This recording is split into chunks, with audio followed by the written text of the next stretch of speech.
Hallelujah. It's Tuesday. Hey.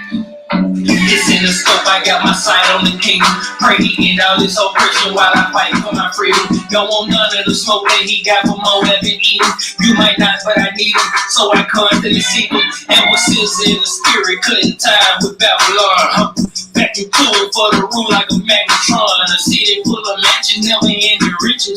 Can't be following the blind, falling in the ditches. Pray he watch me with the word like he doing dishes. To do his will, I'm on a mission and his repetitions. I got faith in his power, never superstitious. New Jerusalem, I'm trying to get it and I'm too ambitious. Same pagan lawless shit, sad and no tradition. Gotta follow his ways, fall into tradition. Every day I drink my soul, walk on streets made of gold. Say it's healing in his garment, so I'm taking it home.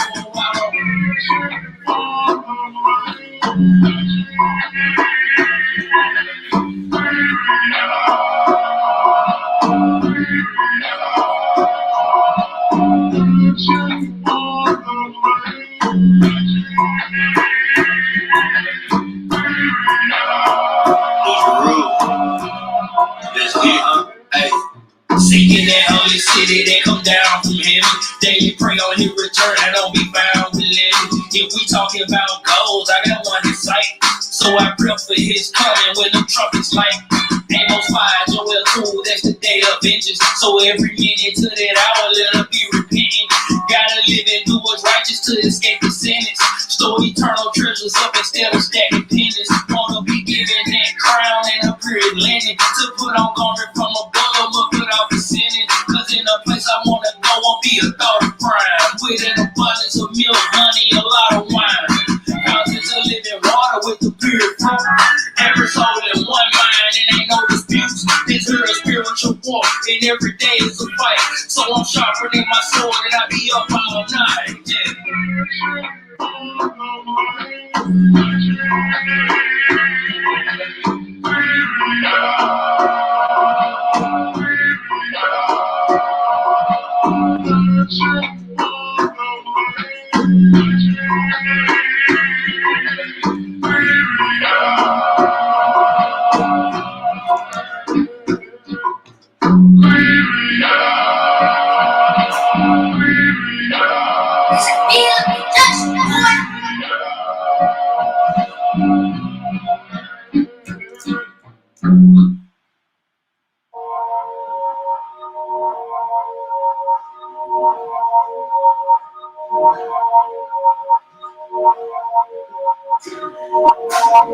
It's Tuesday. For me, it's kingdom of buzz. Only you who I trust. I'm walking this path and doing the work till I return to the dust. Y'all know what fire upon Babylon. And living his chosen like Amazon. I'm running this race till I'm crossing the finish. This ain't a sprint, it's a marathon. No weapons, my corner, we need to pray. Resisting the devil, he flee away. Hey, this ain't no game, ain't no need to play. Just follow Messiah, cause he the way. My house standing firm, cause it's on a rock. Came a long way from being on the block. Election be first, reversing the curse. Climbing that mountain, we on the top. Messiah is God, is my testimony. Walking their truth, I don't mess with phony. They claim to be hard, it's all a facade. But really, they softer than macaroni. Don't do no work like me alimony. It's clean and harvest, but few to labor. The world in darkness, we need to hearken. Let the law be your illuminator. Y'all only do it on my heart. Gotta renew all their pride. You got the faith of a mustard seed. About to be moving aside. Yo, hey, why hey, y'all right? I know you will provide. It's a one way on the road. I told the road to drive. I told the road to drive. I told the road to drive. So be my position in full faith. I know you will provide. I know you will provide. I know you will provide. It's a one way on the narrow road. I told the road to drive. I had to get out my own way. Speeding and going the wrong way. The broad path headed towards destruction. They hit me in for a long day. I heard that voice give me new direction. Life needed more than a few directions. Told the right path headed to perfection. Serving my king no need for elections. He made the selection before the earth. It's many called, only few were chose. Out of dry ground through a rose. Learn truth, make new goals. Learn the basics and escape the matrix. I see the world in computer codes. Last quarter and it's for the one. Stand firm, ain't for the run. This is my culture, ain't no religion. turning them vultures into a pigeon. The righteous elect don't rule the earth. Ain't no opinion, just put it written. We swinging swords at them wicked spirits. When you come around, need to humble down. It's all in my mind, even when I sleep. I want a new name and a crown. Y'all only do it on my heart. Gotta remove all they pride. You got the faith of a mustard seed. About to be moving aside. Yo, hey, well, hey, y'all right. I know you will provide. It's on my way on and down the road. I told the road to drive. I told the road to drive. I told the road to drive. So get my position in full faith. I know you will provide. I know you will provide. I know you will provide. It's on my way on and down the road. I told the road to drive. Matthew 7, verse 13 and 14. Enter by the narrow gate, for wide is the gate and broad is the way that leads to destruction. And there are many who go in and find it. Because narrow is the gate and difficult is the way which leads to life, and there are few who find it. Hallelujah. Hallelujah.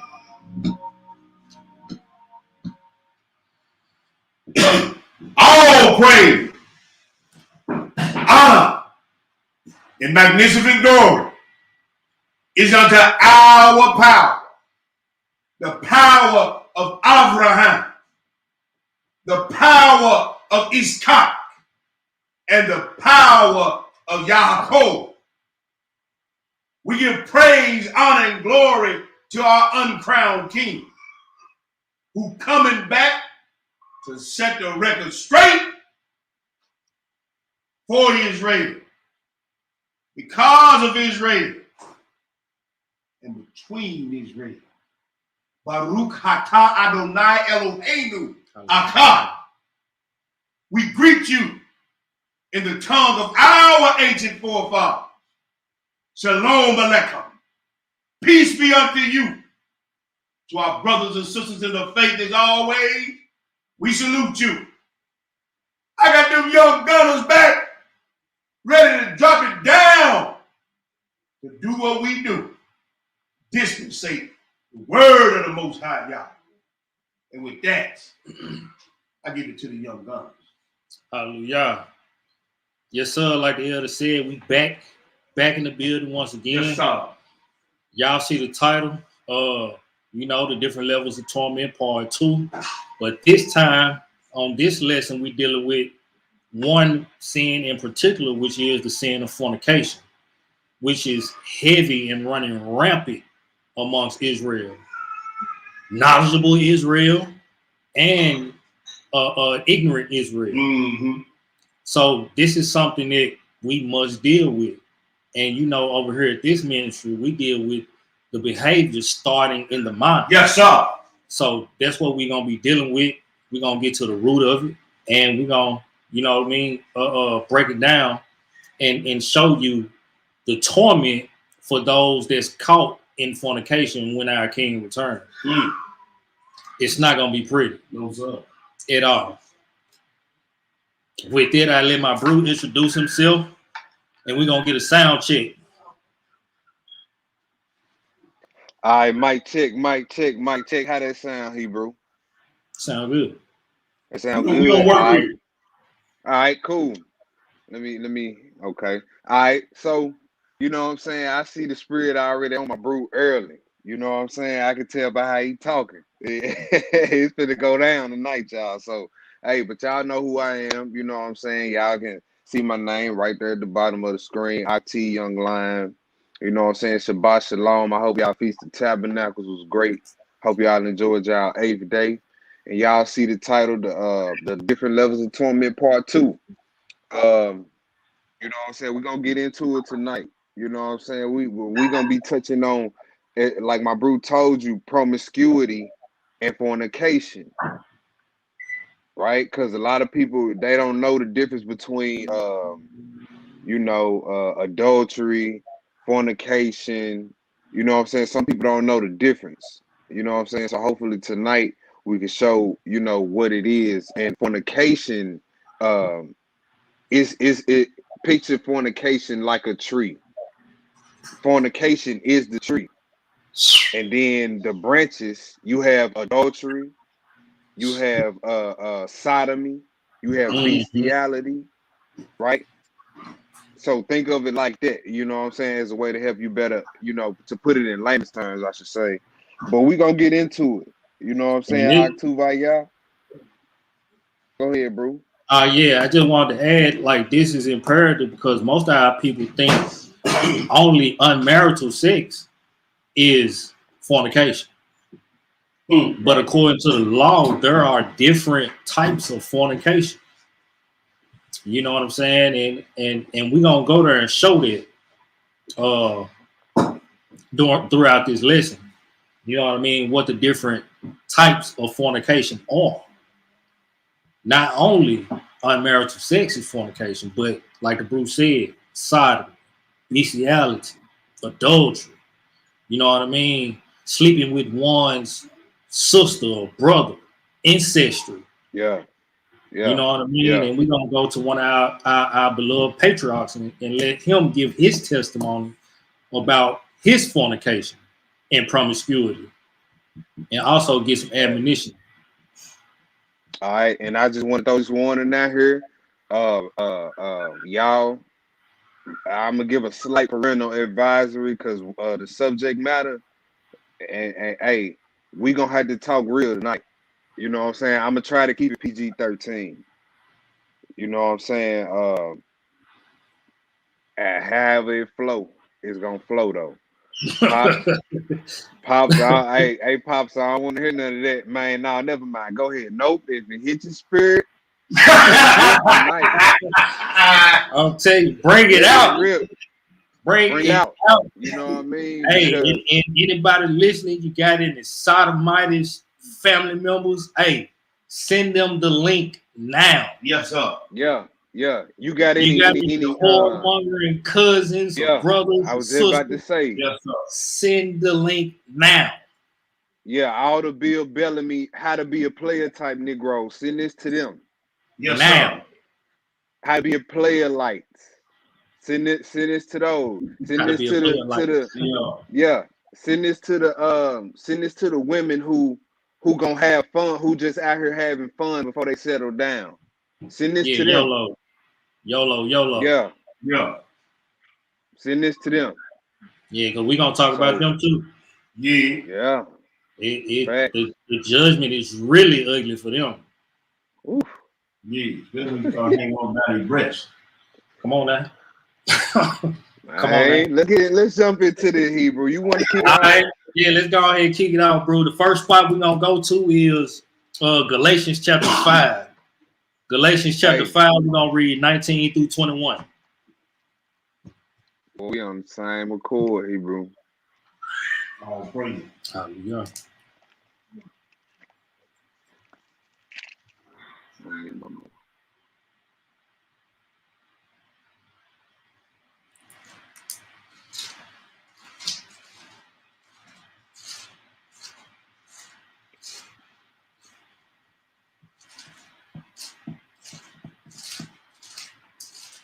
When you get it out here, bring it out, Hebrew. What verse we starting at? Verse 19 through 21. All right. Now the works of the flesh are manifest, which are these: adultery, fornication, uncleanness, lasciviousness, idolatry, witchcraft, hatred, variance, emulations, wrath, strife, seditions, heresies, envies, murders, drunkenness, revelings, and such like, of the which I tell you before, as I have also told you in times past, they which do such things shall not inherit the kingdom of God. But the fruit of the this it right here. This it. Just the verse 21 Hebrew. Now we see right here. It's simple and plain. Those that do such things will not inherit the kingdom of Yah. But let's jump back to verse 19, right? It started off with the major cuts. The works of the flesh. How can you call yourself a spiritual person or a worshiper of the Most High when you working in the flesh, committing adultery, committing fornication, uncleanness? That means you handle your business and you don't. go and clean yourself according to Leviticus 15. Hey, and that can also mean you bed hopping all the time, so you constantly in a state of uncleanness, right?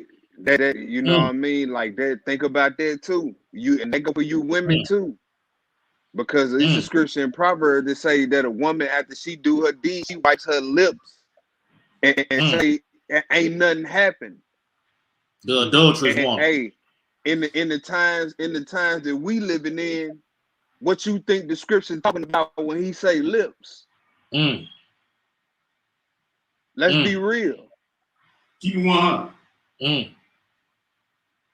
Y'all know about them wet wipes and all that. Yeah. Let's not play games. So if you just what they call a sex addict, that's all you doing 24/7 with different people. Hey, you living in the state of uncleanness. You in a constant state of uncleanness. When are you ever clean? And them Go brothers, ahead, bro. the brothers be talking about, oh yeah, I had 3 in one night.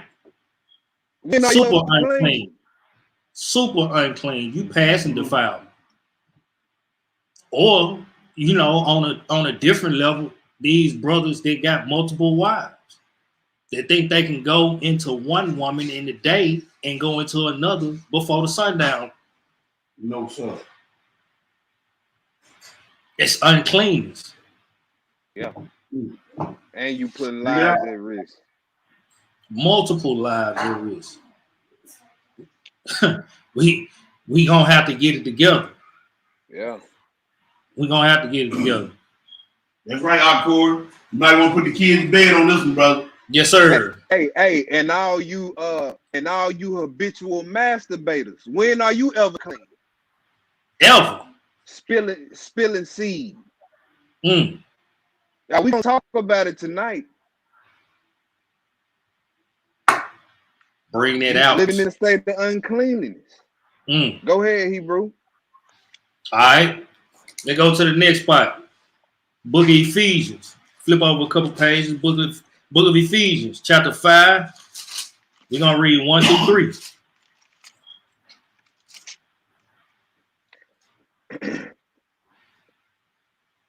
Book of Ephesians, chapter 5, verse 1. Be ye therefore followers of Yah as dear children, and walk in love, as Christ also have loved us and have given himself to us an offering and a sacrifice to Yah for a sweet smelling savor. Now you see that? Fornication. You see that? Our Messiah offered himself as an offering and a sacrifice for a sweet smelling savior for us to what? Repent and go back out here and do the same thing. You know what I'm saying? To be loose. Looser than rubber bands out here. Come on, man. Huh? To party hard all day. Every weekend. You say looser than old tube socks. Looser than old tube socks, boy.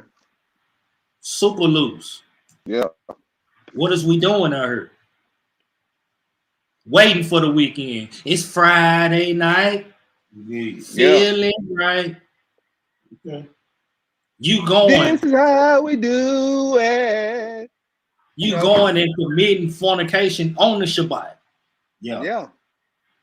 You waiting for the weekend. You waiting until the week ends, which brings in the Shabbat to go and commit all type of lewd acts. Facts. Get drunk. Man. And we're going to see the root of it. We're going to see the root of it when we get to the wisdom of Solomon. And then after you commit your lewd acts, you turn around Sunday and go to church. Yeah. Like you say. Yeah. They using that as a weekly reset button. Yeah. It's over with for that. I read the next verse, Hebrew. Verse 3, it says, but fornication and all uncleanness or covetousness, let it not be once named among you as becoming saints. As becoming saints. Let this not be named once amongst you as becoming saints.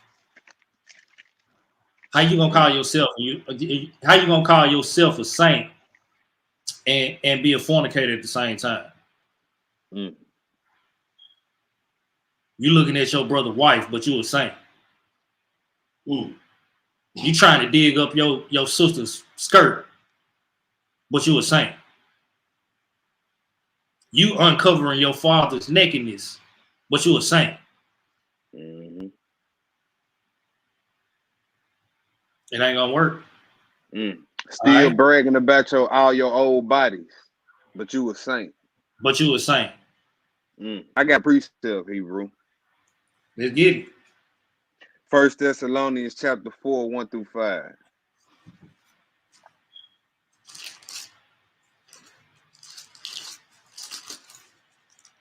First Thessalonians chapter 4.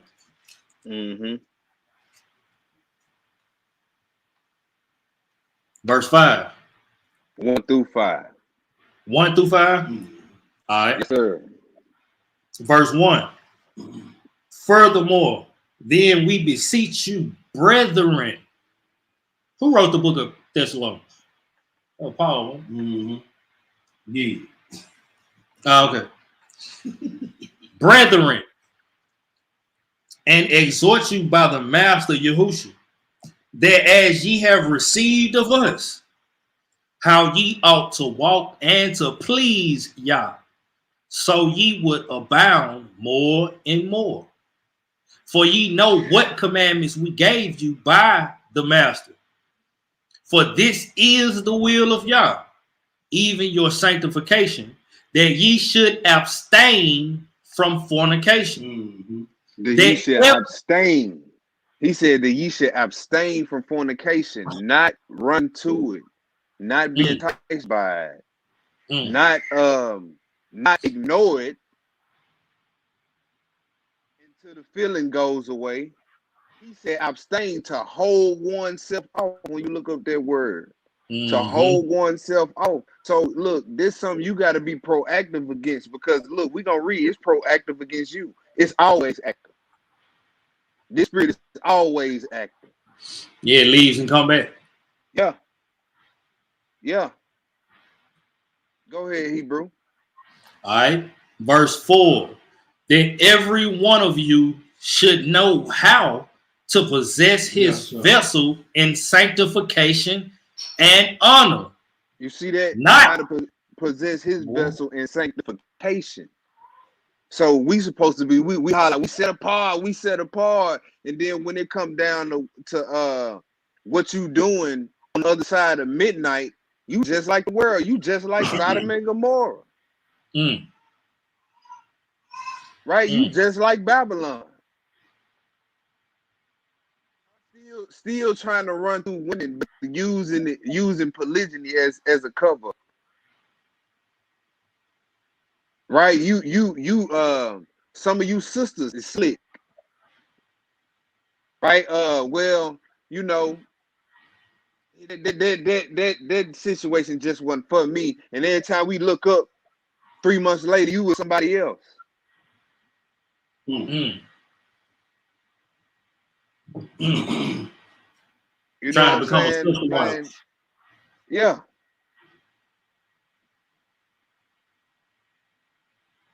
And man, look, people who if you gonna do that, most people who doing that nowadays, intentions do not be right. You know what I mean? Let's just be real about it. You got a few here and there, but for the most part, it's just a lust thing. That's all for the most part. For the most part. Well, go ahead, Hebrew. All right, verse 5. Not in the lust of concupiscence, even as the Gentiles which know not Yah. All right. So, Hebrew, if we could, I want to do two things real quick before we go any further for the people. Let's define fornication in the blue letter, if we can, and then pull up the definition of promiscuity, and let's read it. I want to hit their concupiscence too. Okay, yeah, let's hit that too. Let's hit that. right. Yeah, fornication. Fornication. What that word say, Hebrew, in the Greek? Let me see. Let me see if I can play it. Let the heathens tell it. Mm-hmm. Strong's G 4202. Pornaya or porny. Porn. So every time you peeking that triple X or whatever you watching, guess what you watching every time you tune in? Fornication. Right here. Look, this first definition. This what you watching every time you tune in. Illicit sexual intercourse. Woo. Uh-oh.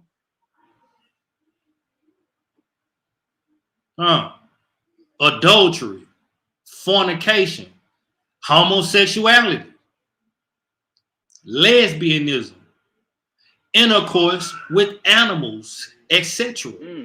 See, you see how the word fornication encompasses all the different acts of the sexual or the acts that's forbidden sexually. The bestiality, the lesbianism, just the sodomitism, or, uncovering your father's skirt. All that falls under the umbrella of fornication. Go ahead, Hebrew. All right. It says sexual intercourse with close relatives. Leviticus 18. We're going to go there. Sexual intercourse with a divorced man or woman. Metaphorically, the worship of idols. Fornicate. We call it spiritual fornication. That's right. Facts. Of the defilement of idolatry as incurred by eating the sacrifices offered to idols. So guess what you doing every Thanksgiving, every Christmas, every Valentine, every 4th of July? Ooh-wee.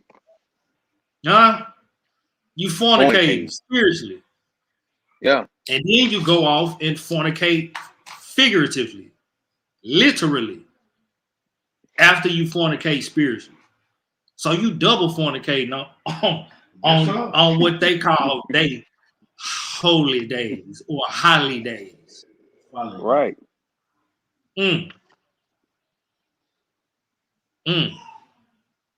This all for that, Hebrew? Yeah, now get that promiscuity. Promiscuity. I don't know if the people remember the song Timberland. What's the girl name that sang the song? But yeah, I can't think of her name. I don't remember. Nelly Furtado. Yeah, Nelly. That's what it was. Nelly Furtado. It was Timberland, Nelly Furtado. It went promiscuous girl, you're pleasing me. Hold on, y'all. Baby girl, hold on.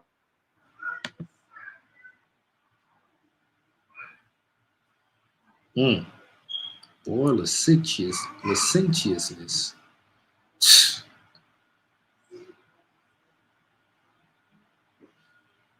All right, y'all see this well, y'all don't see it. Let me share the screen.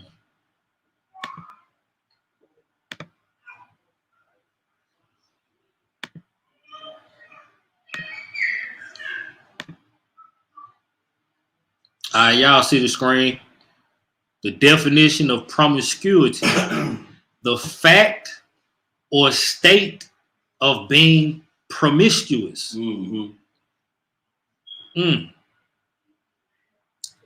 It gives some similarities, license or lasciviousness, promiscuousness, wantonness, debauchery.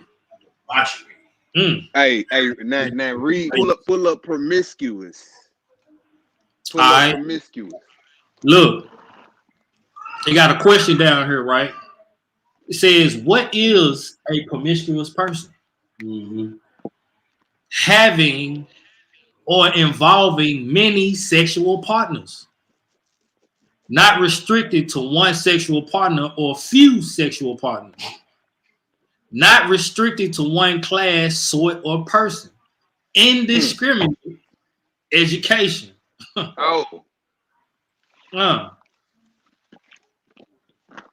Look, it even go into So eating so you in the casual sex, huh? casual sex. Mm. Loose long. You a serial dater, huh? I ain't ready to settle down. I'm just having I want to fun. have fun first. I need to have fun first. So you an unpaid hoe. Oh my God. I did the same thing. The most I Boy. called Israel. Yep. Book of Jeremiah. Yep. So same thing. Yep. Hey, and look, this is what our women fail to understand. This is what our women fail to understand about themselves, right? Y'all don't understand this about y'all makeup. The child makeup is too fragile to handle all these men and all of this trauma. Right? Y'all don't improve with use. No. Right? You deteriorate. And deep down, everybody knows that. Everybody knows that. Women, you do not improve with experience. The more experience you accumulate, the more trauma you accumulate, which ruins you for marriage. So take that. Yeah. Take that how you will. Think otherwise if you want to and see where you at 40.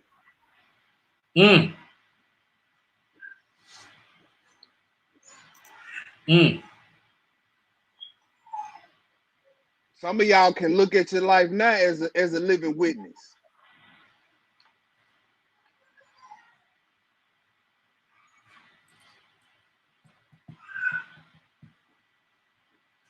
Bring it out, boy. Go ahead, I'm done. Go ahead. And don't understand that they just being used.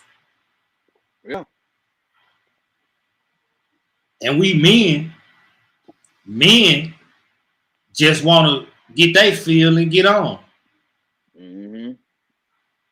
Hey, just remember, man. Hey, that same thing you using that bring you pleasure. Make sure you able to hang down. That's all I'm gonna say to y'all. Make sure you able to hang bound. If you think you can hang bound, partner, hey, go do your thing. Hey, look, they always say, when a tough man comes around, oh, he has balls of steel. Yeah. All right. Yep. All right. We're gonna see how tough they is in the day of judgment. Look, hey, you sisters, I want y'all to ask yourself a question. What can I give my husband if you don't have one?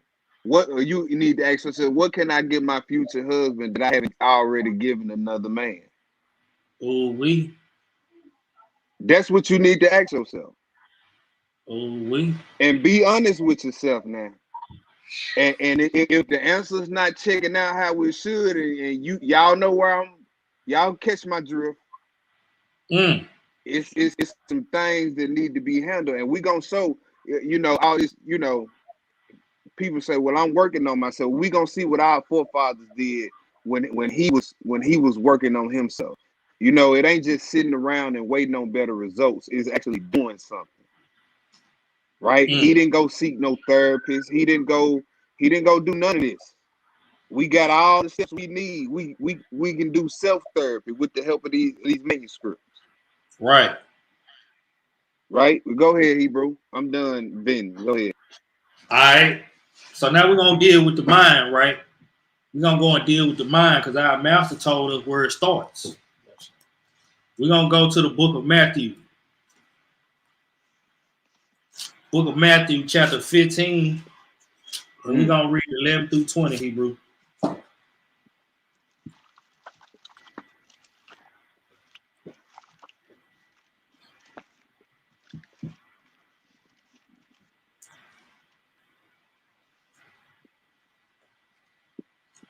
Matthew 15, what verse?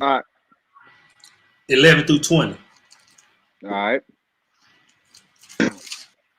Not that which goeth into the mouth defileth the man, but that which cometh out of the mouth defileth the man.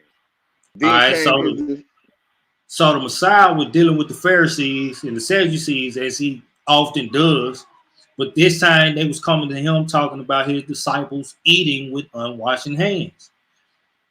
And they was petitioning or debating that them eating with unwashed hands makes their food defiled, so that makes them defiled.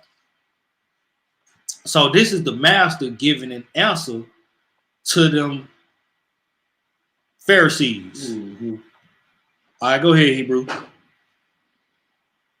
It says, then came his disciples and said unto him, knowest thou that the Pharisees were offended after they heard his saying? He said, but he answered and said, every plant which my heavenly Father have not planted shall be rooted up. We see that happening. We see that in real time happening. So if you haven't been planted by the Father, it's only a matter of time. It's only a matter of time. And the fruit shall show. Yeah. The fruit shall show. Yeah. If you ain't planted by the Father, you shall be rooted up. That's right. Yep. And we know the parable about the wheat and the tares. All right, go ahead, Hebrew. Let them alone. They be blind leaders of the blind. And if the blind lead the blind, both shall fall into a ditch. We're going to read about that deep ditch. We read a little bit about it on part 1. That's a deep, deep ditch. Yes, sir. And it never is full. All right, Hebrew. Then answered Peter and said unto him, declare unto us this parable. And Yahweh shall say, are ye also without understanding? Do ye yet understand that whatsoever enter into the mouth goeth into the belly and is cast into the drop? But those things which proceed out of the mouth come forth from the heart, and they defile a man. For out of the heart proceedeth evil thoughts, murders, adulteries, fornications, thefts, false witnesses, blasphemies. These are the things which defile a man, but to eat with unwashed hands defileth not a man. You see that? All these things proceed out of the heart. And whenever they talking about the heart in the scripture, they talking about the mind, the conscience, the seat of consciousness, your mind. That's where it starts first. It takes root up here. And then if you don't cast it out, it will manifest. It'll manifest. And it'll become murders, adulteries, fornications, thefts, false witness, and blasphemies. That's what defiles you. That's what makes you unclean. It starts here. So if you don't get it right up here first, if you ain't right up here first, that's where you headed. It's Satan's playground. If the law is not up here, if you don't have the law in what is supposed to be the holy of holies of your temple, this is Satan's playground. He ain't gonna do nothing but come and plant seeds like the Messiah is trying to plant the righteous seed of the word. He gonna come and plant a wicked seed, and if you let it, it's gonna take root. And if you continue to let it, it's gonna sprout into all types of uncleanness. That's right. So we got to cut it at the root. We got to root it out. Soon as it's planted, dig it out. Cast that seed away. All right. Next spot we're going to 1 Corinthians chapter 5. We're going to read 1 through 11.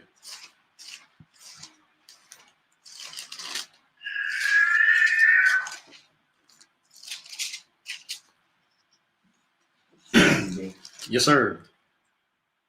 1 Corinthians chapter 5. It is reported commonly that there is fornication among you, and such fornication as is not so much as named among the Gentiles, that one should have his father's wife. Now, see that? This type of fornication ain't even named among the Gentiles. That a man should have his father's wife. We're going to read about that later. And we're going to go to the law. Like I said earlier, we're going to go to the law and show the different types of fornication. This is just one of them, all right? And ye are puffed up and have not rather mourned that he that hath done this deed might be taken away from among you. They ain't even considering the seriousness of what they doing. You puffed up. You prideful. Go ahead. For I verily, as absent in body, but present in spirit, have judged already, as though I were present, concerning him that has done this deed. In the name of our Master Yeshua HaMashiach, when ye are gathered together in my spirit with the power of our Master Yeshua HaMashiach, to deliver such a one unto Satan for the destruction of the flesh, that the spirit might be saved in the day of Adonai Yahushua. Your glory is not good. Know ye not that a little leaven leaveneth the whole lump? That one little itty bitty seed. You know, the master gave the parable about the mustard seed. Just look up a mustard seed. A mustard seed is very, very, very small. But if your faith is the size of a mustard seed, you know, you can plant that mustard seed and it will grow into a large tree. That's why he said if you had the faith of a mustard seed, you can move mountains. So if Satan can plant a itty bitty seed, maybe smaller than the mustard seed, and you let that sprout, it can grow into all types of wickedness. That's why we got to stay rooted in his word. All right, go ahead. Purge out therefore the old leaven, that ye may be a new lump, as ye are unleavened. For even Hamashiach, our Passover, is sacrificed for us. That's right. Therefore, let us keep the feast, not with the old leaven, neither with the leaven of malice and wickedness, but with the unleavened bread of sincerity and truth. Yes, sir. I wrote unto you in an epistle, not to company with fornicators, yet not altogether with the fornicators of this world, or with the covetous, or extortioners, or with idolaters. For then must ye needs go out of the world.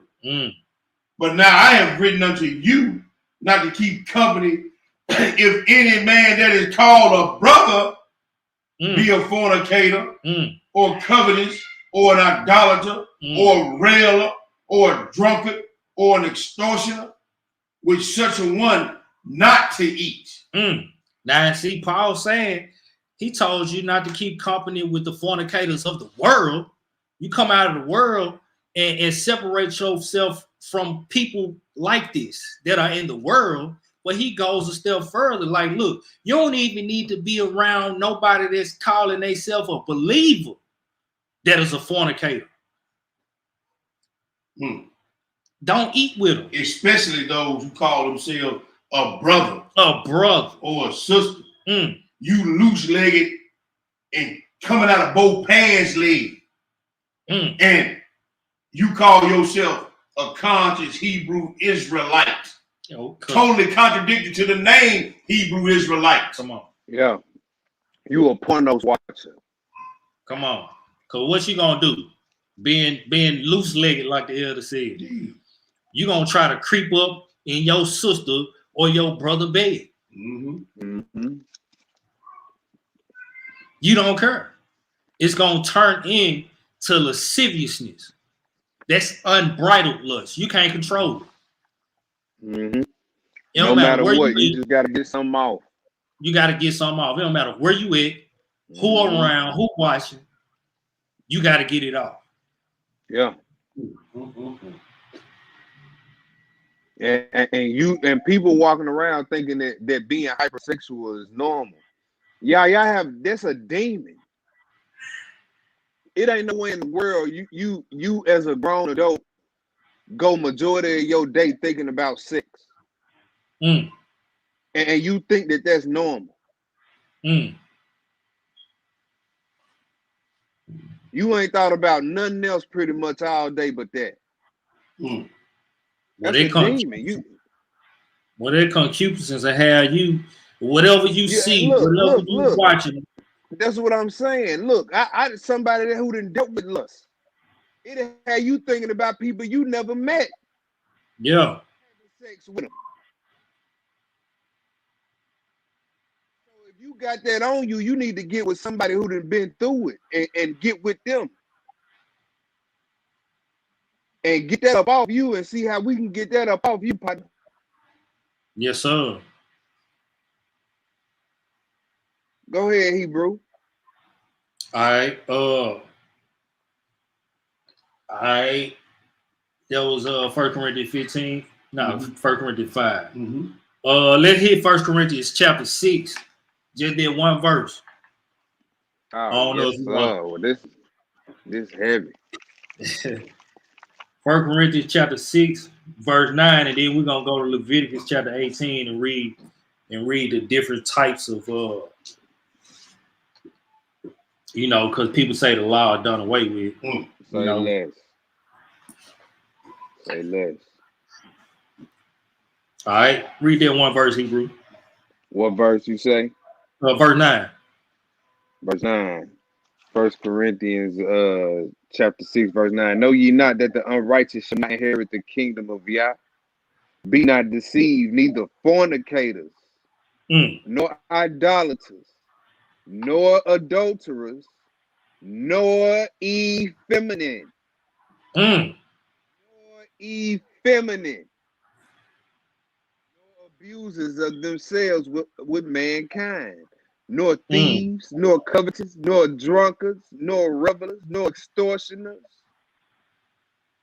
shall inherit the kingdom of Yah. That's it for that. Hey, can we please read on down some where he talk about flee fornication? All right, go ahead and take it down to 20. All right. You want me to read straight through? Yes, sir. Okay. And such is what some of you. You see that? Such is what some of you, but ye are washed, but ye are sanctified, but ye are justified in the name of the Lord Yahweh by the Spirit of our Yah. All things are lawful unto me, but all things are not expedient. All things are lawful for me, but I will not be brought under the power of any. Meats for the belly, and belly for the meats, but Yah shall destroy both it and them. Now the body is not for fornication. You see that? Well, what you think we got them parts for? Fornication. For fornication. Right? It says before the Lord, and the Lord for the body. And then don't you say Christ is the body? Yeah. So what if Christ is the body? Then what are you doing with what's his? I forget where that spot is, but it was somewhere. I think it's somewhere in one of these pseudos where it say any type of sex that is not all bread is sweet too. No, not that is not for the sake of reproduction is sinful. So that goes definitely masturbation. Yeah. And that also ties into oral and anal. We'll talk about it. Yeah. All these booty bandits out here. Yeah. You know what I'm saying? It's fornication. The Most High told Adam and Eve to be fruitful and multiply, reproduce, replenish the earth.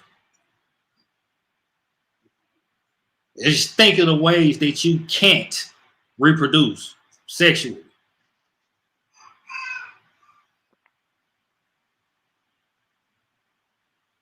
Mm-mm. Mm-mm. People ate up with this lust though. You Yeah, can't tell them nothing. I'm grown. yeah, I'm grown. I do who I want. Okay. facts. Okay. All right, Okay. go ahead, What Hebrew. verse? We at verse 14. 14. And Yah have both raised up the Lord and will also raise up us by his own power. Know ye not that your bodies are the members of Christ? Mm. Shall I then take the members of Christ and make them the members of an harlot? Yah forbid. Boy, you got What? you got one of these camps, the elders out here saying it's cool for you to go and get you a Yep. prostitute. Uh-huh. They sure do. They But you sure do. call yourself a part of the body of a Mashiach. Mm. Mm. Mm. All right, go ahead, Hebrew. It says, no, what? Know ye not that he which is joined to an harlot is one body? For two said, for two said he shall be one flesh. But he that is Mm. joined unto the No, Lord no, is one spirit. hold on. They say for 5 said he shall be one flesh. For he says, for two said he shall be one flesh. For maybe I'm reading this wrong. We say for as many as you please shall be one flesh. For two said he shall be one flesh. Okay. So that okay. All right. Thanks for the correction, Hebrew. All praise. It says, but he that is joined unto the Lord is one spirit. Mm. Flee fornication. Every sin that man doeth is without the body, but he that committeth fornication sinneth against his own body. And notice how every sin besides fornication, it don't stealing don't affect you like fornication do. Right? You want to know why? You don't get a soul tie from stealing. Right? You can't if I go into the house and steal somebody's house, that I can't get a soul tie from that. But if you go and sleep with somebody, right? Y'all exchange that energy. And then you go out and right, and you know you weren't supposed to be sleeping with this person. Y'all had no plans on getting married, none of that. It was just casual sex, the promiscuous thing to do. Y'all do that, and now all your decisions is based off this person, what this person is doing. All you can think about it throughout your day. I want to know what they doing. I want to know what they doing. See, you was hot in the loins and wasn't ready for all that, like you thought. You weren't ready for that part. You weren't ready for that mental part of it. And people don't let nobody tell you a soul tie ain't real. What you think that is right there? Everything you do, you basing it off this person. Yeah. Off of a fling.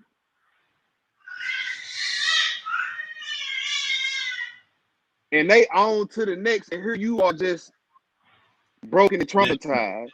And then you take that to the next person that you meet, didn't address none of that inner work that you had to do. You take all this to the next person you meet, give all that to them, sexually transmitted demon, and then they take it after y'all split after 2 months of screwing. They take it on, pass that sexually transmitted demon to the next person, and the cycle continues, and you pass it. Boy, that's a vicious cycle. That's a vicious cycle. Man, look. That's why he says, verse 16. No, he says in that verse 18, every sin that man doeth is without the body. But he that committed fornication, you sin against your own body. We gonna read later that a promiscuous man is unaware when he has been harmed. You don't understand how one day you gonna want to settle down with somebody. Mm, and how you just not gonna be able to. Why? Because you'd had too many one night stands, mm, one too many sneaky links. mm. And you Huh? want that one person, boy, you don't want that one person to be like Yeah, everybody you slept with. yeah, yeah, Mm, yeah. And you know what? You just ain't gonna be able to bring yourself to a long-term commitment like that because of your mm, past decisions. They call mm, it in psychology. They call it when they talk about promiscuity and how it damages you. They say that's called your per bonding process. mm, Being promiscuous damages your ability to per bond with the mm. opposite sex for longevity. You can't See, stand no long but relationship. Nope. yeah, but see, you unaware of that because you promiscuous. Mm-hmm. You unaware how you being harmed by doing this. Yeah. And you sitting here, you are at 50. Man, I wonder why I could never settle down with nobody. Cause you've been But rolled look at hard.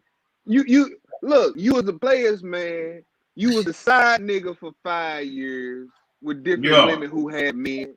So you think you gonna be able to trust a woman when you didn't play the side dude to marry women for 5+ years? Nah. You were unaware how you been harmed. Player, Mm. go ahead, Hebrew. You at 19, Hebrew.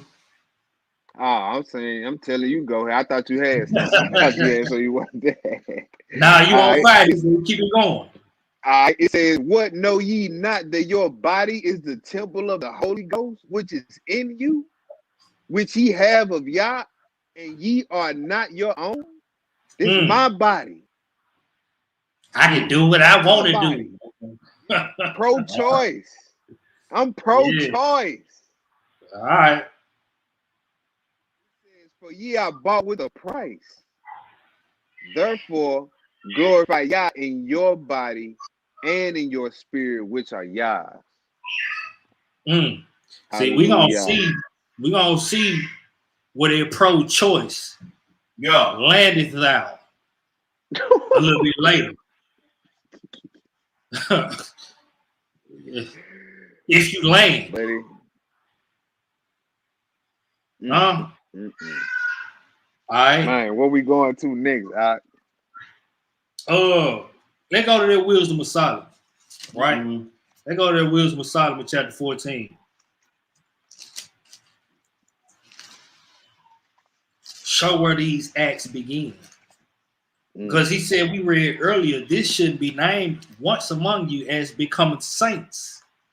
So if you worship in the true power, this won't be named among you. Because you're going to know how to act. You're going to know what laws to keep and what laws not to break.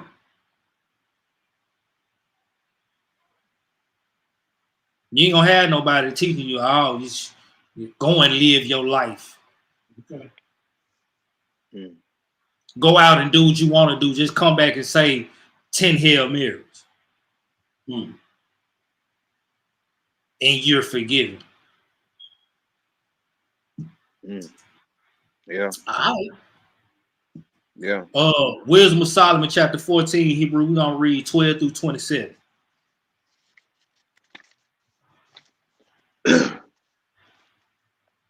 For the devising of idols was the beginning of spiritual fornication, Mm. and the invention of them the corruption of life. For neither And were they from the beginning.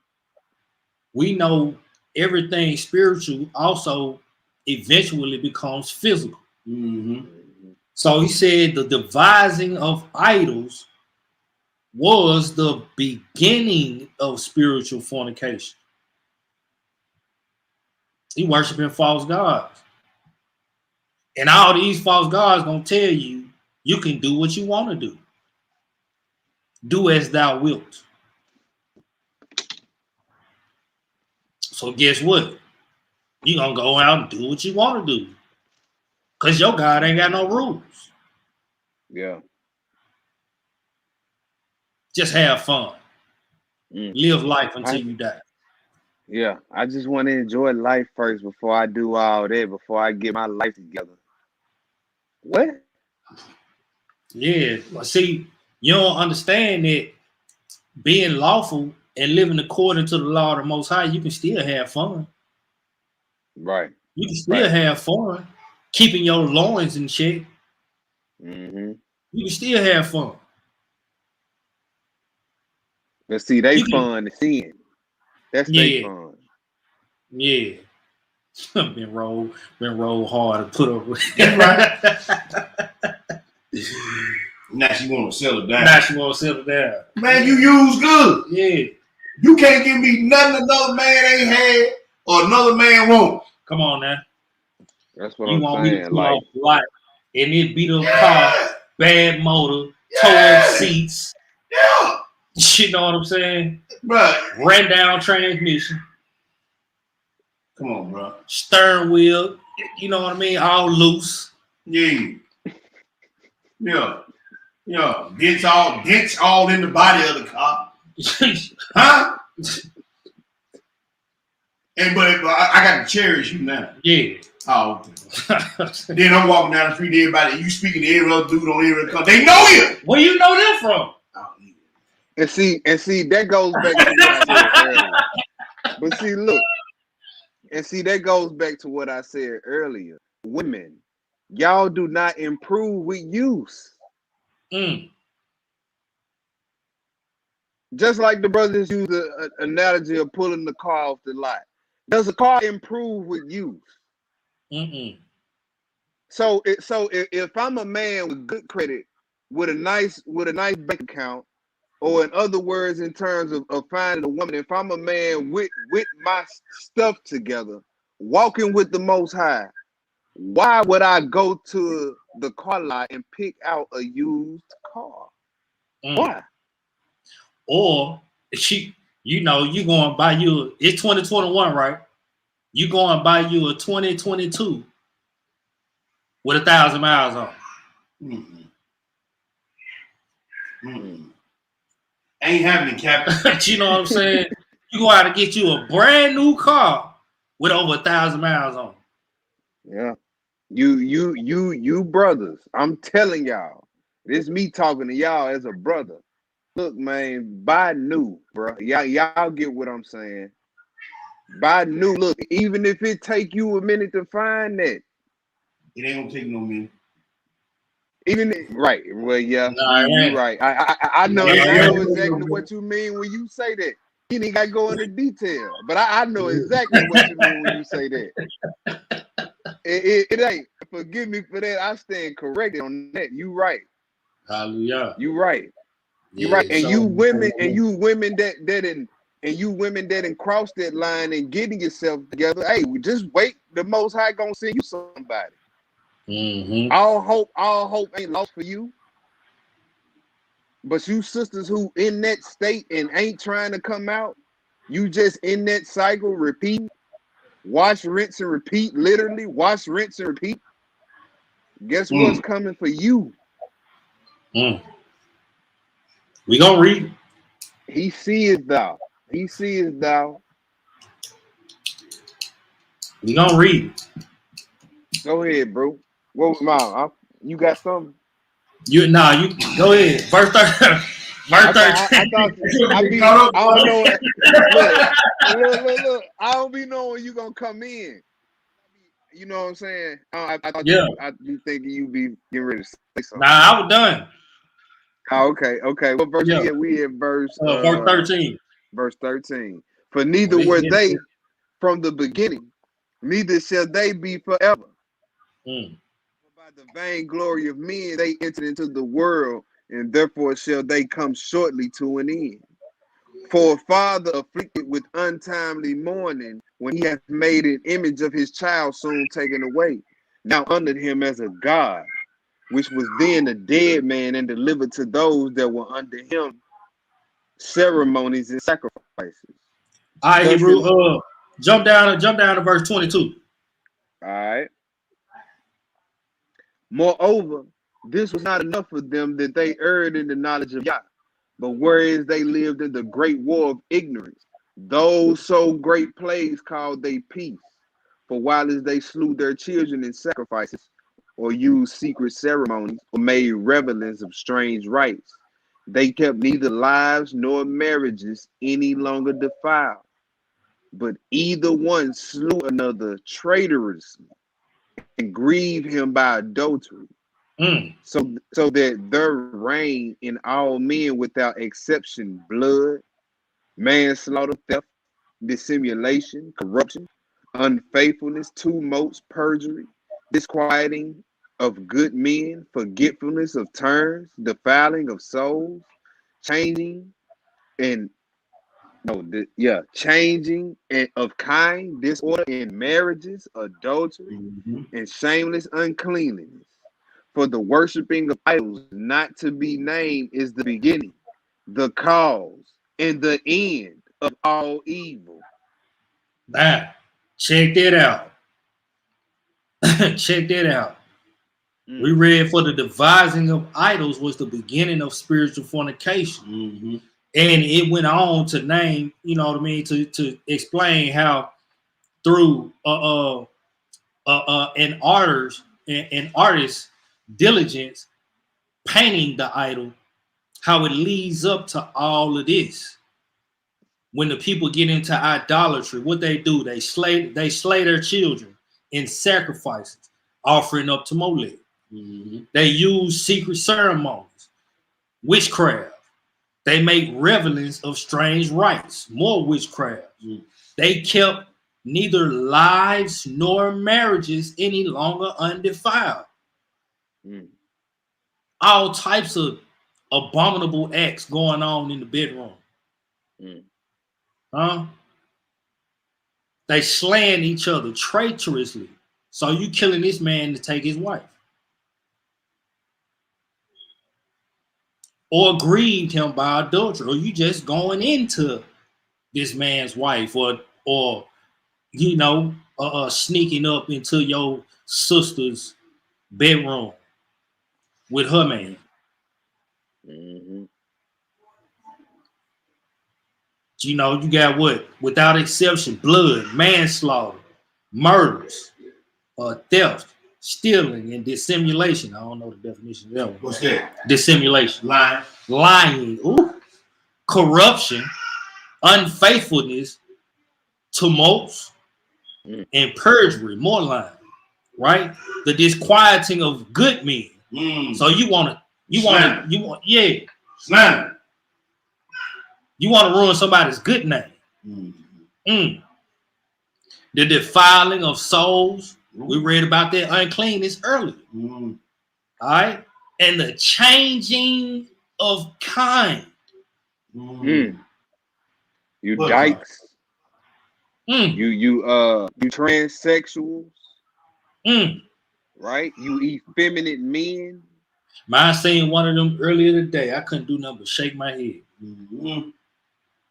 I be so confused when I see I seen a Negro one time.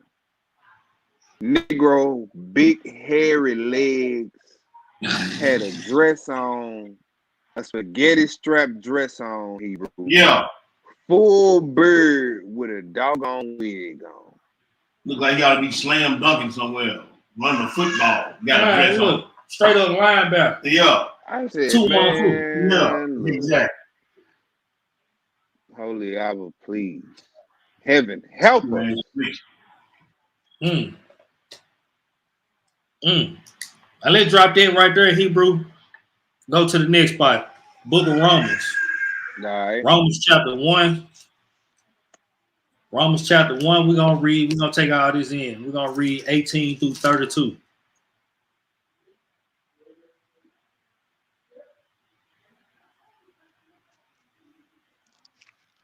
Try to make sure I get through all my script this time. It's all good. Last time, you know what I mean? We went kind of long. Yeah. Didn't make it through all of it. Oh, did you not? Nah. Y'all went long. You still didn't get through it? Nah. Oh, man. I'll show you the list. I got a couple of them on here, though. All right. But yeah. Pick it up at verse 18. 18, Hebrew, yeah. All right, 1 second, I keep. Shabbat shalom to all in the chat. Y'all Yes, make sure y'all hit that boy. like and subscribe and that share button. That's right. Get the word out.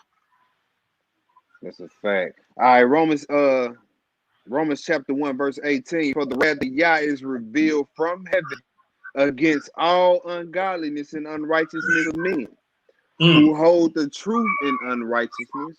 That's right. Because that which may be known of Yah is manifest in them. For Yah have shown it to them.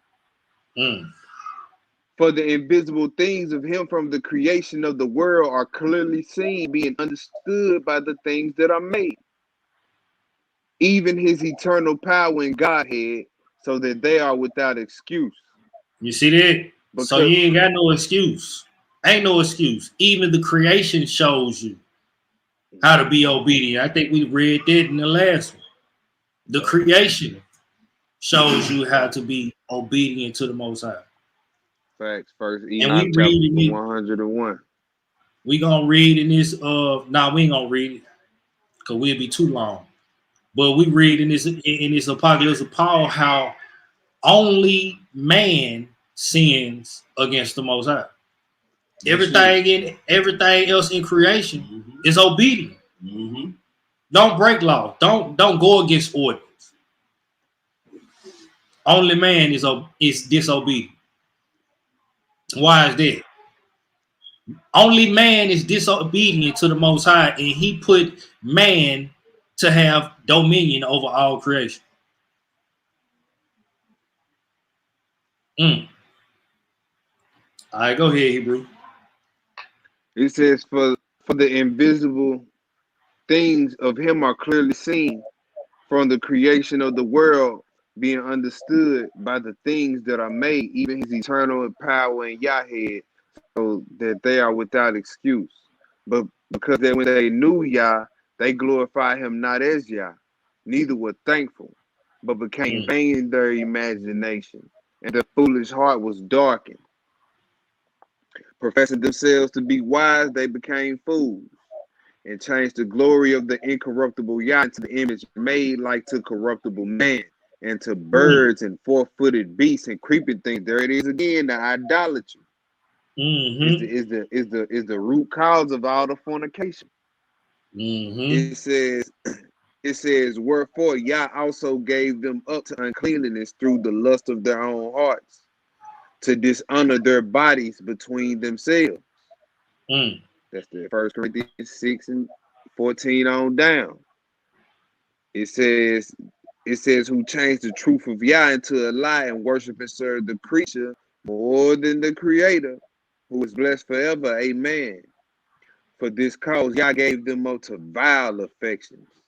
For even their women did change the natural use into that which is against nature. And likewise also the men, leaving the natural use of the woman, burn in their lust one toward another. Men with men, working that which is unseen, receiving in themselves recompense of their error, which was meat. Even as they did not like to retain God in their knowledge, God gave them over to a reprobate mind, to do those things which are not convenient, being filled with all unrighteousness. That all of that which was named is not convenient. Not only is it not righteous, it's not convenient.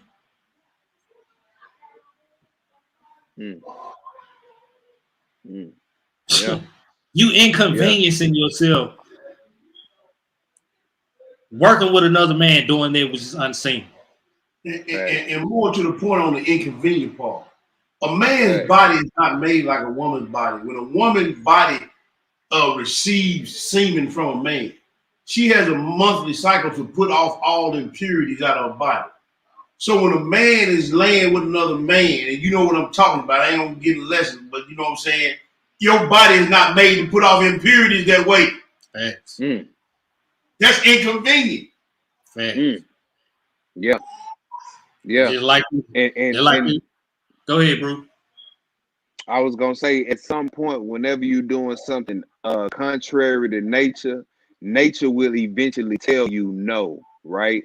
So you get two gay couples. You get a gay couple, right? Whether it be a man or two men or two women, right? And one day they decide, we want to have children. That's when nature just told both of y'all no. With what y'all got going, no. In nature, that can't happen. So you have to go through these man-made processes, more man-made processes, right? To get a natural outcome. Yeah, like a little nasty X. Yeah, like no, you don't be sneaking back. You know what I'm saying, to the man side now because you want to have children. Right. So again, nature teaches you the law. That homosexuals could learn something from that. Okay, nature is telling me no. Why is nature telling me no? Because who I'm with is not of the opposite sex. Nature tells you not to be a sodomite. Then that's why you will have no excuse on Judgment Day. And, go ahead, Hebrew. And going into the changing of kind, you know, when a man cuts off his member and tries to have a womb, he only ends up with a wound. That's right. It continues to close. Yeah. It's not natural. It's not natural. So now that thing has to continuously go to the doctor, take all types of different type of pills to keep his wound open. That's inconvenient. Boy. Inconvenient. That's disgusting. It's inconvenient for a woman to. Let's read Hebrew. Let's talk about it. Wear breast tape and walk around with dildos strapped to her all day. Let's talk about it. Go ahead. You know what it Let's is. talk about it. That's confusion. It's confusion. Yeah. Yeah. Now, you don't want you a man, but you go get a woman to act like a man. As a man, you don't want a woman, but you go get men to act like women. How does that make sense? Anybody in the chat, please. That if you can describe that in about 40 characters, please put it in the chat right now. Please, we got a lesson to finish. Oh, okay. I don't see nobody putting nothing in it. I don't think they got it, Hebrew. Go ahead. I ain't got it. You want me to keep reading on down to 32, right? Yes, sir. All right. It says, being filled with all unrighteousness and fornication and wickedness, covetousness, maliciousness, full of envy, murder, debate, deceit, malignity, whisperers, backbiters, haters of Yah, despiteful, proud, boasters, inventors of evil things, disobedient to parents, without understanding, covenant breakers, without natural affection, implacable, unmerciful, who knowing the judgment of Yah, that they which commit such things are worthy of death. Not only do the same, but have pleasure in them that do them. That's why the powers that be pump it up so much now. Yeah. They like it. Yeah. Your government's like that. Yeah. Your church leaders like that. Yeah. Your entertainers like that's why, because they have pleasure in them that do the same, because they buttocks burglars. They all got to go sit on the couch. They talk about it. Nambla. Go and look that up. Yeah. North America Men and Boy Love Association. Yeah. Yeah. Go and look that up. And then look, me and we was talking about the whole thing with the fornication, the Greek word being porneia, right? So you had some that happened about like a year ago. It was probably a little bit over a year ago. That happened with Pornhub. It got swept under the rug. Nobody heard about it because this business is big business, right? This child porn, child trafficking thing. they got hit with a huge lawsuit because they had a lot of child porn on their site. Right? But how come that didn't make the national news? Because you living in Babylon, where every foul spirit resides. Huh? And you got people watching Pornhub, probably watching child porn, not even knowing what they're watching. You don't know how old the people in the video is. And just think about that, man. How many times you hear an Amber Alert? Yeah. There could be somebody's baby getting abducted and thrown into this mess, man. Yeah, it's sex slaves. And y'all out here watching it. Slaves. Boy. And people out here watching it and enjoying it. Yeah, and that's what we sick. Just read, have pleasure in them that do them. That's sick. Not to mention all these women out here calling these things girl. Hey, girl. That's a man. You have pleasure in a man acting like a woman. Right. You have pleasure in a woman acting like a man, calling her bro. What's up, bro? Hey, and the law tells you that a woman should not put on that which pertains to a man, and a man should not put on that which pertains to a woman. So all these little effeminate feelings you Negroes got, and all this masculine energy that you women got. Put your penises up, women. Men, put your vaginas up. Pull your skirt down. Yeah, people read that scripture and think it's only talking about garments. Right. Man shouldn't have no feminine energy. Get in touch with feminine side, brother. I get in touch with my feminine side when I'm around my wife. There you go. Huh? That's as far as that's gonna go. Boy, my wife be having to remind me. She be having to remind me. All right. We done with that. We done with that. Let's go to the law. Let's go to the law. And let that explain. Let that explain what fornication is in the law. And we just read it in the New Testament. Since people think the law is done away with, let's go show it in the law.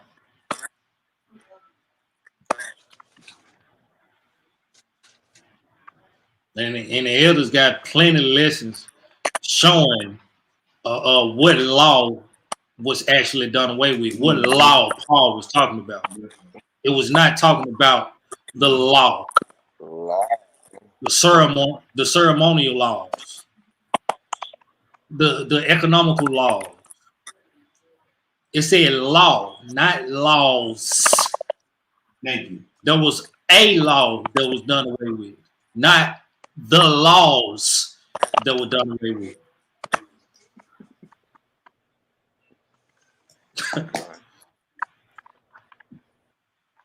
All right, Hebrew, we're going to read Leviticus 18.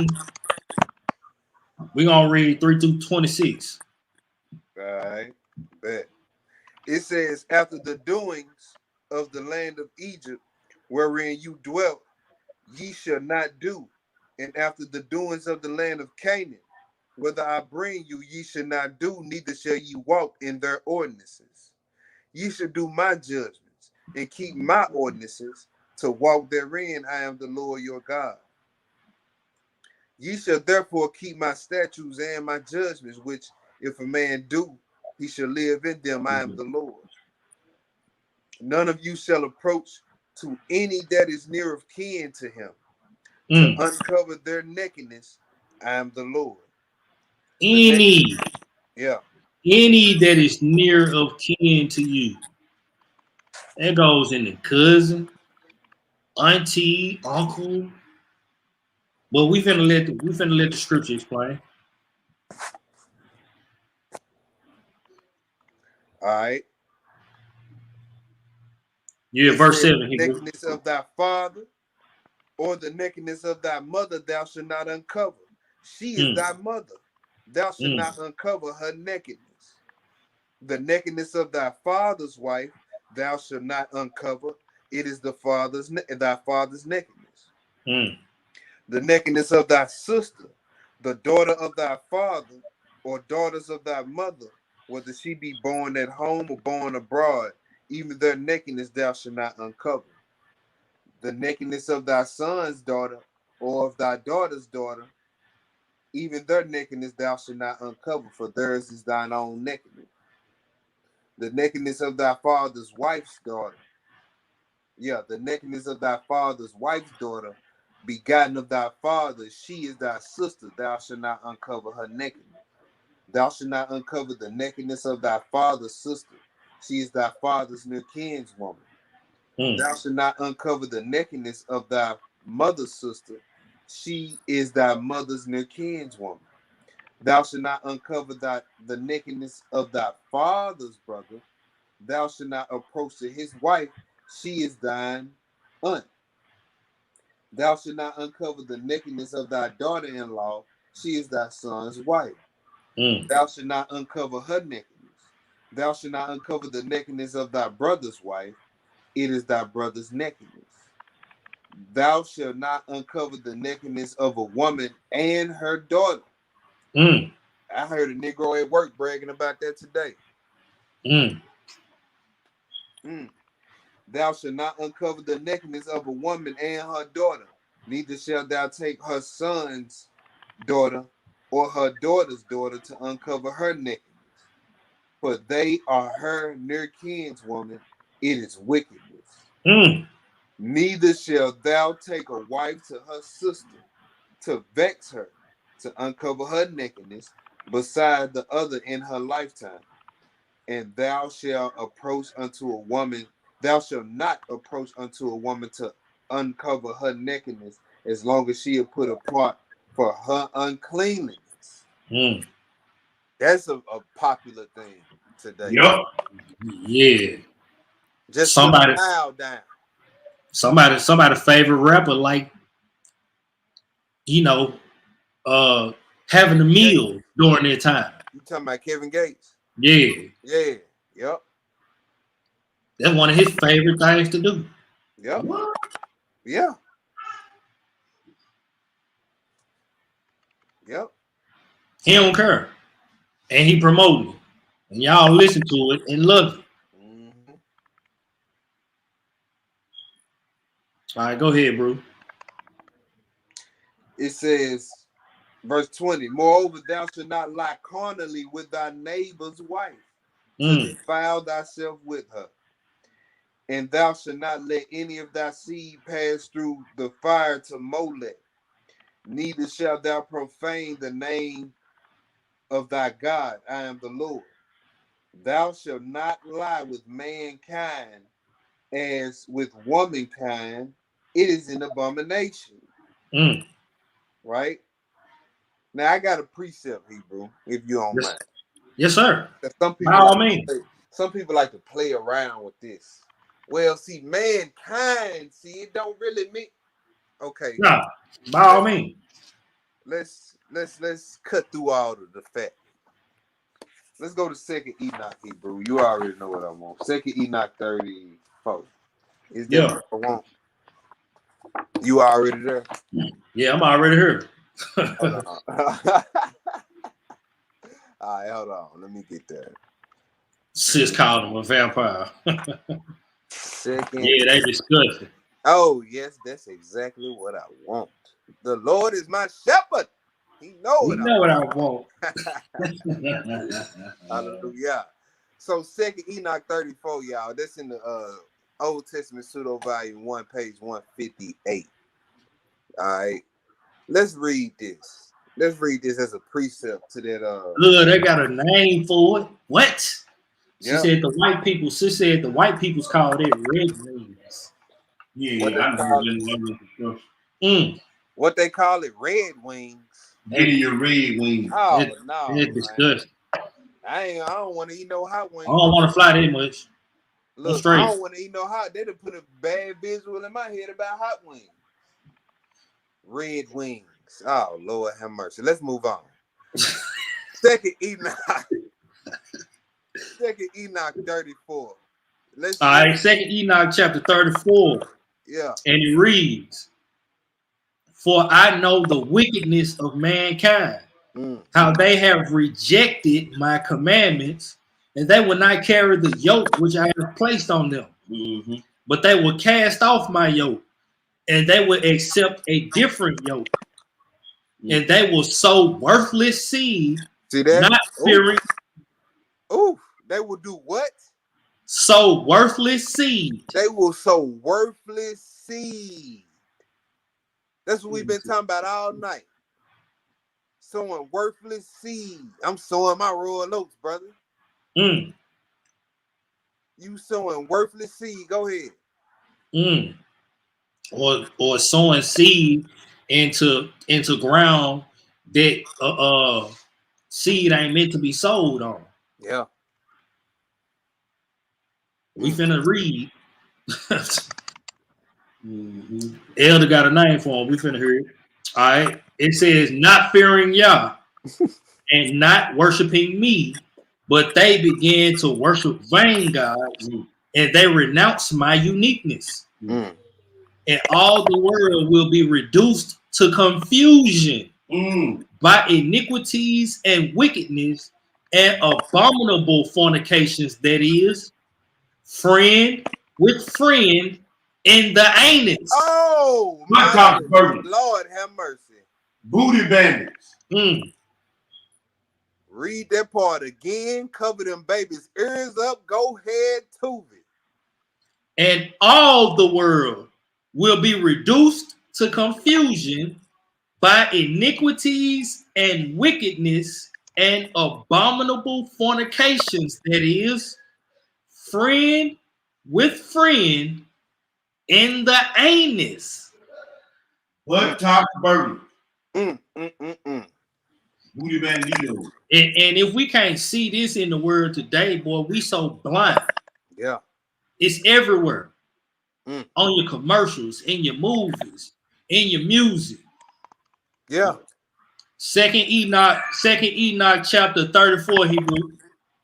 Look, boy, they want to know where that's at. I was watching something.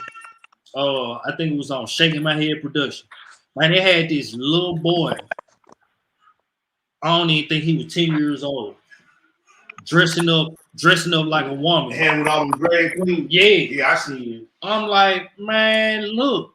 Man. He ain't even at the age of accountability, and y'all got this little boy thinking he's a girl, dressing up like a girl. And basically performing shows. On the runway. Yeah. He on the runway. He said he likes singing. He said he likes singing, eating something, reading, and dressing up in dresses. He need to be beat on the sides and the back, like the scriptures say. Like this type of talk behavior, it starts with the parent, like D Wade. That's a fact. But how you gonna say you knew your child was a homosexual at 3 years old? Come on, bro. So he was at 3 years old. He was crying gay. Yeah, I get it. Like, come on, man. Yeah, it's in the school. They having drag queen at the library, drag queen readings at the libraries in the schools. It's everywhere. Yeah, you liable to come pick up your child from school one day, and your son to be dressed up like a girl, and your little girl to be dressed up like a boy, and they'll say it's a project for school. Hebrew, the I time seen we that. heading into. Now, what? How you gonna feel about that? You come to school, your son dressed up like a girl. The teacher talking about, we doing this for a project. I seen that Hebrew. It was a video. The dude was recording. He was talking to his son teacher, and he was going in on it. He was like, "I got an issue with you. You didn't nobody call me. You should have called me Yeah. and told me before y'all put my son in a dress." Mm-hmm. She said, "Well, you can take it up with the board of directors." He said, "No, I got an issue with you. You the teacher. You put him in the dress." Man, look here. Right. Man, boy. Let me come to the school and Boy, man, look here. I got one more precept after you read this, Hebrew. all right, that was it for that, or you want me to keep reading? That was it. Let's go to the next one real quick. Since we're speaking on these children, Hebrew, let's go to 2nd Enoch 10. All right. Since we're speaking on these children. And I'm gonna shut my mouth till it's time for me to go again. It's time for me to read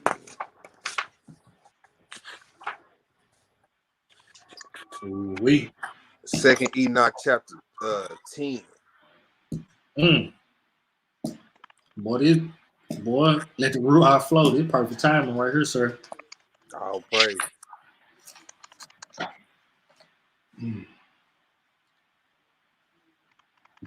All right, 2nd Enoch chapter 10, this page 118. All right. And it reads, "And those men carried me to the northern region, and they showed me there a very frightful place, and all kinds of torture and torment are in that place. Cruel darkness and lightless gloom. And there is no light there, and a black fire blazes up perpetually, with a river of fire that comes out over the whole place.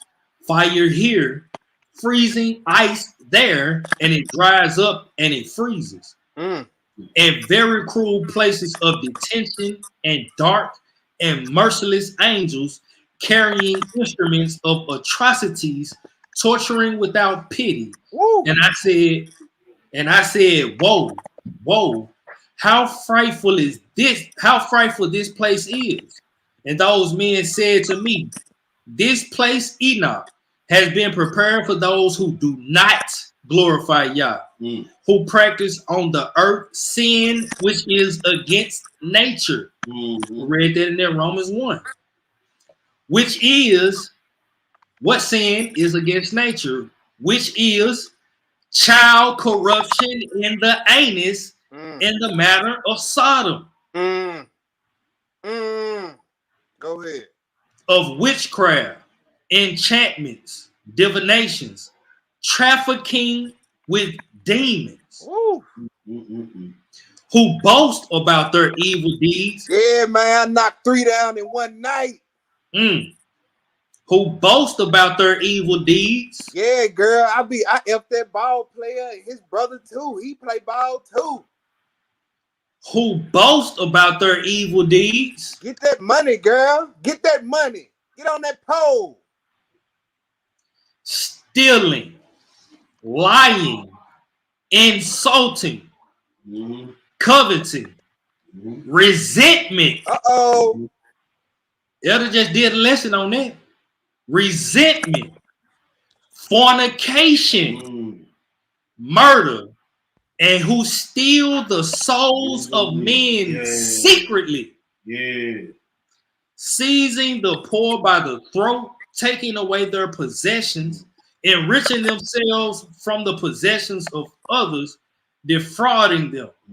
Who, when they are able to provide sustenance, bring about the death of the hungry by starvation. And when they are able to provide clothing, take away the last garment of the naked, who do not acknowledge their creator, but bow down to idols which have no soul, which can neither see nor hear, vain gods, constructing images and bowing down to vile things made by hand, For all these, this place has been prepared as an eternal reward. Oh, wait. So when he We say just his reward is with him, he boy, got a reward for the righteous and the wicked. boy, look, and we just read in that Wisdom of Solomon how the devising of idols is the beginning of spiritual fornication. Yep. And is the beginning, the cause, and the end of all fornication. Facts. Also, that Romans 1, when it goes into how they doing fornication, what did it bring up? How they worship the creature more than the creator. So it's something there with that idolatry and that fornication. Man.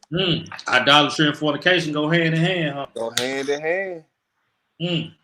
Go hand in hand, Hebrew. All right. Let's go to the next part because we just read something in there, right? Right. We just read something in there that said they going against nature doing child corruption in the anus after the manner of Sodom. Right? Let's go to Ezekiel, the book of Ezekiel, chapter 16, because the Most High was talking to Israel, telling them how disgusting they been. Right? We're going to read 1 through 2, and then we're going to jump down and read 47 through 50. Because he compared Israel to somebody. When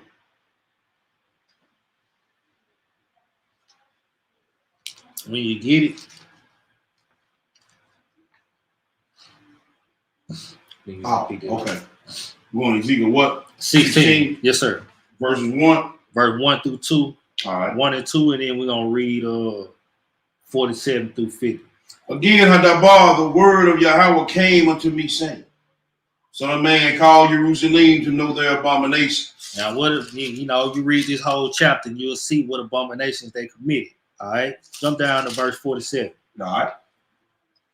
Yet hast thou not walked after their ways, nor done after their abominations. But as if that were a very little thing, thou wast corrupted more than they in all thy ways. As I live, said Yahweh, Sodom thy sister hath not done. She nor her daughters, as thou hast done, and thy daughters. Now you see that? The Most High told Israel that Sodom, Israel's sister, has not even done what they have done. They did more than Sodom. That's rough. That's a hard saying right there. And we see, look, that's why this place is gonna get destroyed with fire and brimstone. Got to. Because it's exceeded Sodom and Gomorrah. And Sodom and Gomorrah was destroyed with fire and brimstone. Go ahead, Hill. Behold, this was the iniquity of thy sister Sodom. Pride, fullness of bread, and abundance of idleness was in her and in her daughters. Neither did she strengthen the hand of the poor and needy. And they were haughty and committed abominations before me. Therefore I took them away as I saw good. As he saw good. Now we read in other places what abominations or what acts are called abominations in the scripture. Now let's go read about Sodom's wickedness. We're going to the book of Jasher, family. The book of Jasher, chapter 18. And we just gonna read 11 through 15. What chapter? Chapter 18. Okay. We just gonna read 18 through 15. I admonish y'all to read this whole chapter. Yeah. I want to read this whole chapter. It's heavy. It's real heavy. All right, when you get it. The book of Jasher, chapter 18, verse 18. There was a man from the country of Edom who was leisurely going on the road, seated upon his ass, which carried a fine mantle of diverse colors, and the mantle was bound with a cord upon the ass. You in 18? You said 18? Yeah, verse 11. Oh, you thought you said 18. 18. Yeah. I'm sorry. That's my bad, bro. Yeah, no, you good. I'm good. All right, 11. 11 through 15. Forgive me, family. In those days, all the people of Sodom and Gomorrah and of the whole 5 cities were exceedingly wicked and sinful against Yahweh. And they provoked Yahweh with their abominations. And they strengthened in age and abominably and scornfully before Yahweh. And their wickedness and crimes were in those days great before the Lord. Now we just read in Ezekiel that Israel's sins far exceeded the sins of Sodom. But right here, it's saying Sodom's sins were exceedingly wicked. Just imagine what level Israel's on. Right. And we just spoke about Dwayne Wade. Yeah. How he said he knew his son was gay at 3 years old. How? If that ain't wicked, I don't know. Wickedness. I don't know what wickedness is if that ain't wicked. That's straight up wicked. Child corruption. That's right. You straight sacrificed your son. Yeah, for real. All right, go ahead. Verse 12. And they had in their land a very extensive valley, about a half day's walk. And in there were fountains of water, a great deal of herbage surrounding the water.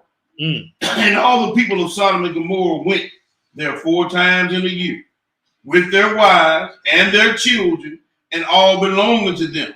And they rejoiced there with timbrels and dances. And in the time of rejoicing, they would all rise and lay hold of their neighbors' wives, and some of the virgin daughters of their neighbors. And they enjoyed them. And each man saw his wife and daughter in the hands of his neighbor, and did not say a word. Nah. Strange, man. So swinging in Sodom and Gomorrah. Yeah. You can't have no real man going through this right here. No. He finna lay everything flat. Everything. Now y'all see that? 4 times out of a year. I guess that's where they get the 4 quarters from. They get the 4 quarters from, and they get them freakniks from. That's where they get them freakniks from. Yeah. Yeah. 4 times out of a year, they take their wives and their daughters and everything that belongs to them and get buck wild and have an orgy. Swingers. And he said the father is looking at their wives and daughters in the hands of other men. Look, you know what they call it today? Cucks. Cucks, yeah. You call it what? Cucks. What's that? What is that? When the man has a fetish of seeing another man sleep with his wife. That's actually that's retarded. Yeah, it is. Yeah. So is he looking at the man or is he looking at his wife? Both of them. He probably looking at the man. More than he looking at his wife. More than looking at his wife? Yeah. Look, so why would you be excited of seeing another man? For real. He's sitting there in the corner while they in the act watching. That's what that is. Sound like he undercover. Undercover brother. I read that last verse. Verse 15. Verse 15. And they did so from morning to night. And they afterward returned home, each man to his house, and each woman to her tent. So they always did 4 times a year. Morning to night. But why? Boy, look, stretching. Yeah. Look, loose as a rubber band. Yep. From morning, put up with, man. From morning to night. You allowing, you have pleasure in somebody. Fly on your wife. Come on, man, and your virgin daughter. She won't be after no 4 times a year. Man, look, yeah, them people sick. But look, sick of this. This the level of sexual immorality we on today. That's it. Everybody sleep with everybody. Yeah. That's why you got men who out here who don't want to get married because they know they've been sleeping with other people's women. And then they know these women sleeping with other people's women because other people's women sleeping with them. Mm-hmm. Boy, Crazy, man. it's a mess out here. Super sick. All right, let's go to the next spot. Bro, you got your lost books? Yes, sir. All right, we going to the second book of Adam and Eve, chapter 20. I'm gonna pull it up on the screen. Huh? Which one that is? That's in the lost books app. Oh, I ain't got that. I ain't got that. Yeah. Yeah, I ain't got that. Nah, that ain't in the suit. Okay. Let me know if you can see this screen, Hebrew. I'm gonna share my screen. Can you see that? That ain't popped up yet. Make it a little bigger.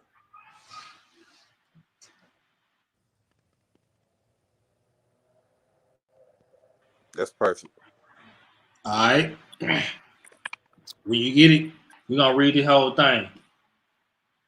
After Cain had gone down to the land of dark soil, and his children had multiplied therein, there was one of them whose name was Ganon, son of Lamech the blind, who slew Cain. But as to this Ganon, Satan came into him in his childhood, and he made sundry trumpets and horns and string instruments, cymbals and psalteries, and lyres and harps and flutes, and he played on them at all times, at every hour. Now you see that?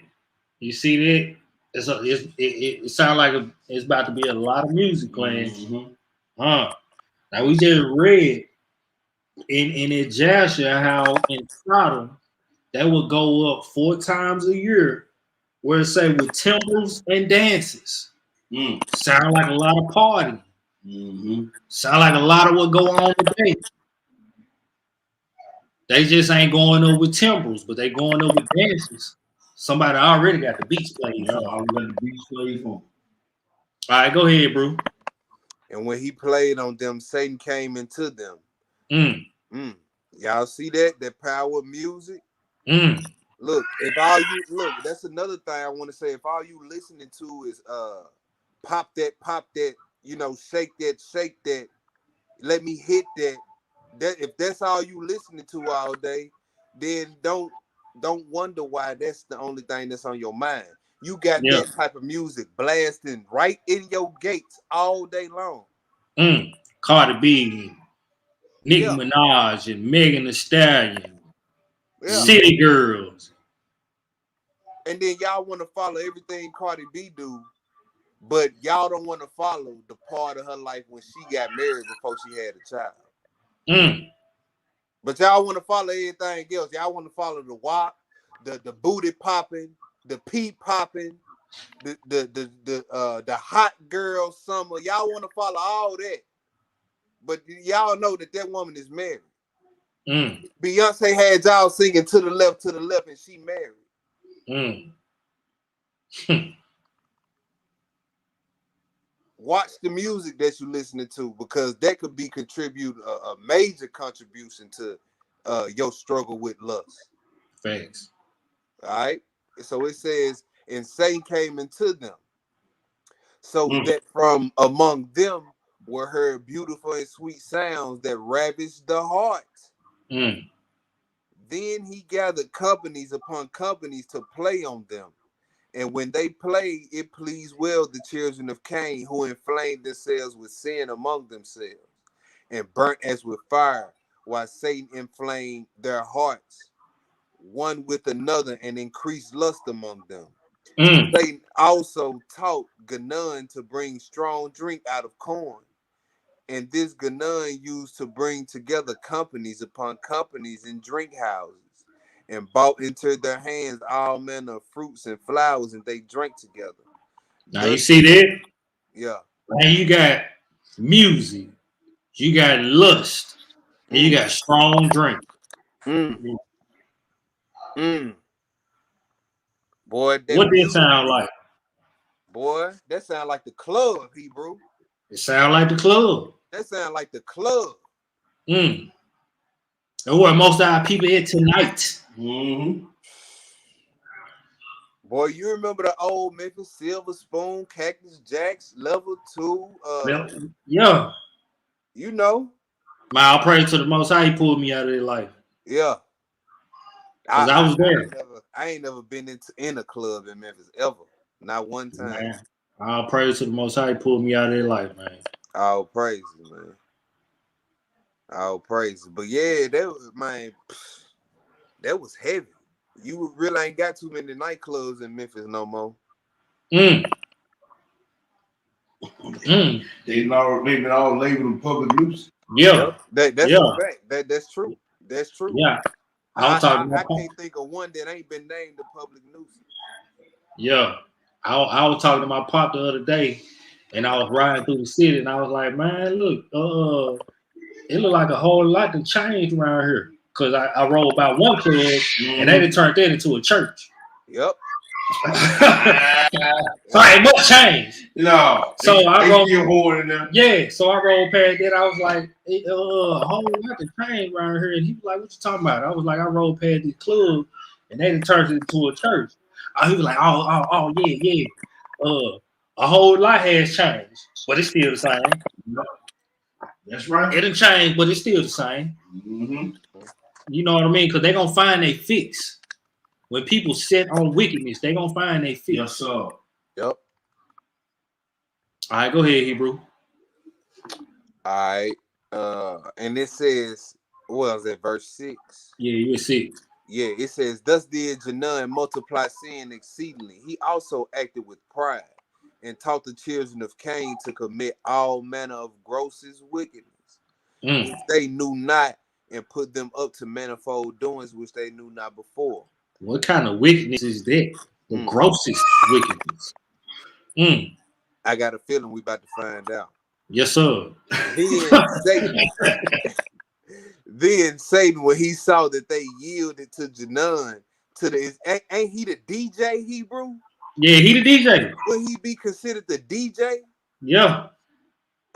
So when the DJ plays, if you doubt the power of music, when the DJ play the slow song in the club, what everybody do? What feeling does everybody get? When the DJ play the gangster rap, shoot 'em up, bang bang music, what's the mood in the club then? Look, you keep on reading this verse. We finna see what mood he putting them in. All right. And it says, and when he saw that they yielded to Janun and hearkened to him, and everything he told them rejoiced greatly, increased Janun's understanding until he took iron and made it with weapons of war. And when they were drunk, hatred and murder increased among them. One man used violence against another to teach him evil, taking his children and defiling them before him. And when men saw they were overcome and saw others that were not overpowered, those who were beaten came to Janun, took refuge with him, and he made them his confederates. The sin increased among them greatly until a man married his own sister or daughter or mother and others, or the daughters of his father's sisters, so that there were no more distinction of relationship. And they no longer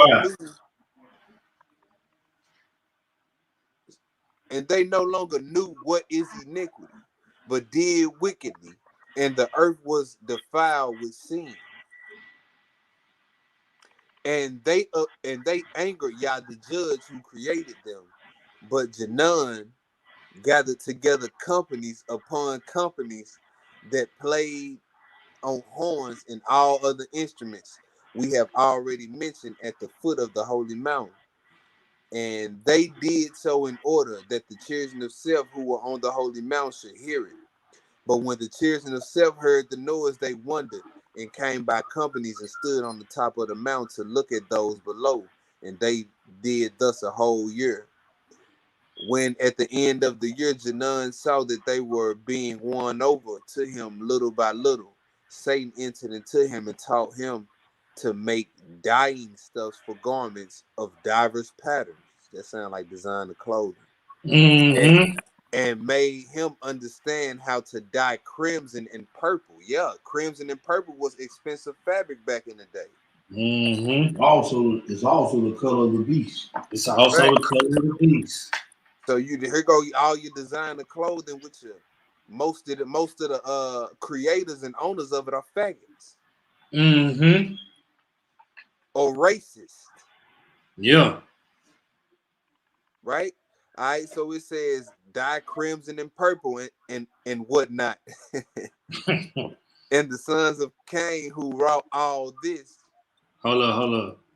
Go ahead. And the sons of Cain who wrought all this and shone in beauty and gorgeous apparel gathered together at the foot of the mountain in splendor with horns and gorgeous dresses. And horse races committed all manner of abominations, Ralph Polo. Horse races. Yeah. Meanwhile, the children of Seth who were on the holy mountain prayed and praised Yah in the place of the hosts of the angels who had fallen. Wherefore Yah had called them angels because he rejoiced over them greatly. But after this, they no longer kept his commandment nor held by the promise he had made to their fathers, but they relaxed from their fasting and praying. Wow. They relaxed from their fasting and praying. Mm-hmm. And from the counsel of Jared their father, and they kept on gathering together on the top of the mountain to look upon the children of Cain from morning until evening, and what they did upon their beautiful dresses and ornaments. They say forget being righteous, they want to go party. Yeah, wear Mm-hmm. designer, go to the Go party with down their there designer on. and commit lascivious acts with the daughters of Cain. Yeah, yeah. But look, this is our people today. Go get the fresh clothes, go to the party, get drunk, lose Yep. your mind, and not remember what you did the previous day, even if it was a Yeah. night full of sin. Yeah. That's our people today, man. But it says, but the children of Seth, but the children of Seth said to them from above, we don't know the way. Then Janun, the son of Lamech, heard them say they did not know the way, and he bethought himself how he might bring them down. And Satan appeared to him by night, saying, there is no way for them to come down from the mountain on which they dwell. But when they come tomorrow, say to them, come ye to the western side of the mountain, there you will find the way of a stream of water, which comes down to the foot of the mountain between two hills. Come down that way to us. Then, when it was day, Janun blew the horns and beat the drums and blew the mountain below the mountain, as he was wont. The children of Seth heard it and came as they used to do. Then Janun said to them from down below, go to the western side of the mountain, there you will find the way to come down. But when the children of Seth heard these words from him, they went back into the cave to Jared to tell him all that they had heard. Then when Jerry heard it, he was grieved, for when he knew that they would transgress his counsel. After this, 100 men of Seth gathered together and said among themselves, come, let us go down to the children of Cain and see what they do and enjoy ourselves with them. But when Jerry heard this of the 100 men, his very soul was moved, his heart was grieved. He then arose with great fervor and stood in the midst of them and adjured them by the blood of Abel the just, let not one of you go down from this holy pure mountain in which our fathers have ordered it's to dwell. But when Jared saw that they did not receive his words, he said unto them, O my good and innocent and holy children, know that when once you go down from this holy mountain, God will not allow you to return to it again. He again adjured them, saying, I adjure by the death of our father Adam, and by the blood of Abel, of Seth, Enos, and Canaan, and Mahaliel, to hearken to me, and not to go down from this holy mountain. For the moment you leave it, you will be reft of life and of mercy, and ye should no longer be called the children of Yah, but the children of the devil. Boy, that sound like Ezekiel 18. Yep. Once you leave that holy mountain, you can't get back up. Be careful what you do. Go ahead, Hebrew. But they would not hearken to his words. Enoch at the time was already grown up, and in his zeal for Yah he arose and said, Hear me, O ye sons of Seth, small and great. When ye transgress the commandment of our fathers and go down from this holy mountain, you should not come up hither again forever. But they rose up against Enoch and would not hearken to his words, but he went down from the holy mountain. And when they looked at the daughters of Cain, and their beautiful figures and their hands and feet, and dyed with colors, tattooed and ornaments on their faces, the fire of sin was kindled within them. So that lust feeling you get, guess what that is? That's the fire of sin being kindled within you. Yes, sir. Right? It says, then Satan made them look most beautiful before the sons of Seth. As he also made the sons of Seth appear of the fairest in the eyes of the daughters of Cain. So that the daughters of Cain lusted after the sons of Seth like ravenous beasts. You see that? The women, the daughters were like ravenous beasts. But they both was lusting after each other, right? He said the sons of Seth after the daughter of Cain, until they committed abomination with them. But after they had thus fallen into this defilement, they returned by the way they had come and tried to ascend into the holy mountain, but they could not, because the stones of that holy mountain were of fire flashing before them, by reason which they could not go up again. And Yah was angry with them and repented of them, because they had come down from glory, and had thereby lost and forsaken their own purity or innocence, and were falling into defilement of sin. Keep going. Yeah, you can end it right there. All right. But we see, let me stop sharing. Well, we see how all this club hopping and these women wearing these beautiful clothes and garments with these beautiful figures, men lusting after them, how they can go on to commit all types of abominable acts. Look, I want to say this. I seen a comment in the chat about R&B music. I'm not saying you can't listen to that stuff, but when it starts to take a hold of your mindset, if you know your mind not strong enough to handle that, you need to stop listening to it. Facts. If that music, if listening to R&B music makes you think about sex all day, you need to stop listening to it. If rap music make you think about killing and getting money and chasing the bag all day, you need to stop listening to it. That's what we saying. Facts. All right.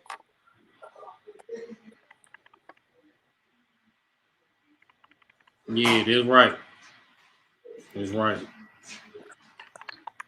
All right. Let's go into the next spot. Now, let's go into the next spot, all right?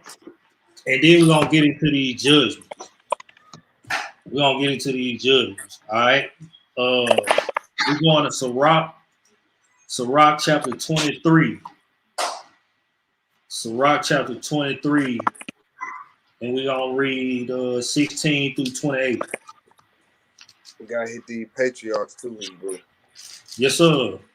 What we going next? Sirach 23. You sure right. We going there. We going to the patriarchs after this. Sirach 23, 16 through 18. All right. Two sorts of men multiply sin, and the third will bring wrath. A hot mind is as a burning fire. It will never be quenched till it be consumed. A fornicator in the body of his flesh will never cease till he have kindled a fire. All bread is sweet to a hummonger. He will not leave off until he die. Mm. Keep reading. Yeah, 16:28. Ah, okay. It says, a man that breaketh wedlock, saying thus in his heart, who seeth me? I am compassed about with darkness. The wall cover me. Nobody seeth me. What need I to fear? The Most High will not remember my sins. Such a man only feareth the eyes of man, and knoweth not that the eyes of the Lord are 10,000 times brighter than the sun, beholding all the ways of men and considering the most secret parts. Right. Mm. It says, he knew all things ere ever there were created. So also after they were perfected, he looked upon them all. This man shall be punished in the streets of the city. And where he suspecteth not, he shall be taken. Thus shall it go also with the wife that leaveth her husband and bringeth in an heir by another. Ooh-wee. For first she have disobeyed the law of the Most High, and secondly she have trespassed against her own husband, and thirdly she have played the whore in adultery and brought children by another man. She shall be brought out into the congregation, and inquisition shall be made of her children. Her children shall not take root. Her children shall not take root, whether that seed die at a young age or be wicked spiritually his whole life. Because of your actions in the bedroom. Right? Your child turned out the way they did. Yeah. So you sisters, you see that right there.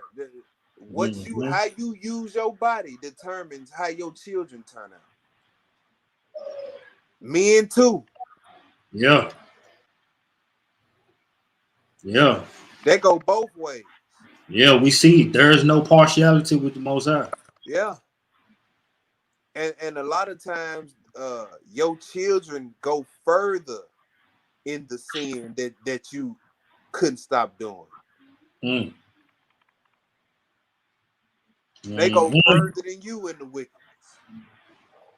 But guess who was the trailblazer?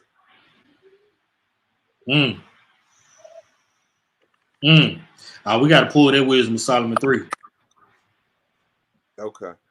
We forgot about that one. All right. It says, her children shall not take root, and her branches shall bring forth no fruit. Ooh, gonna be barren.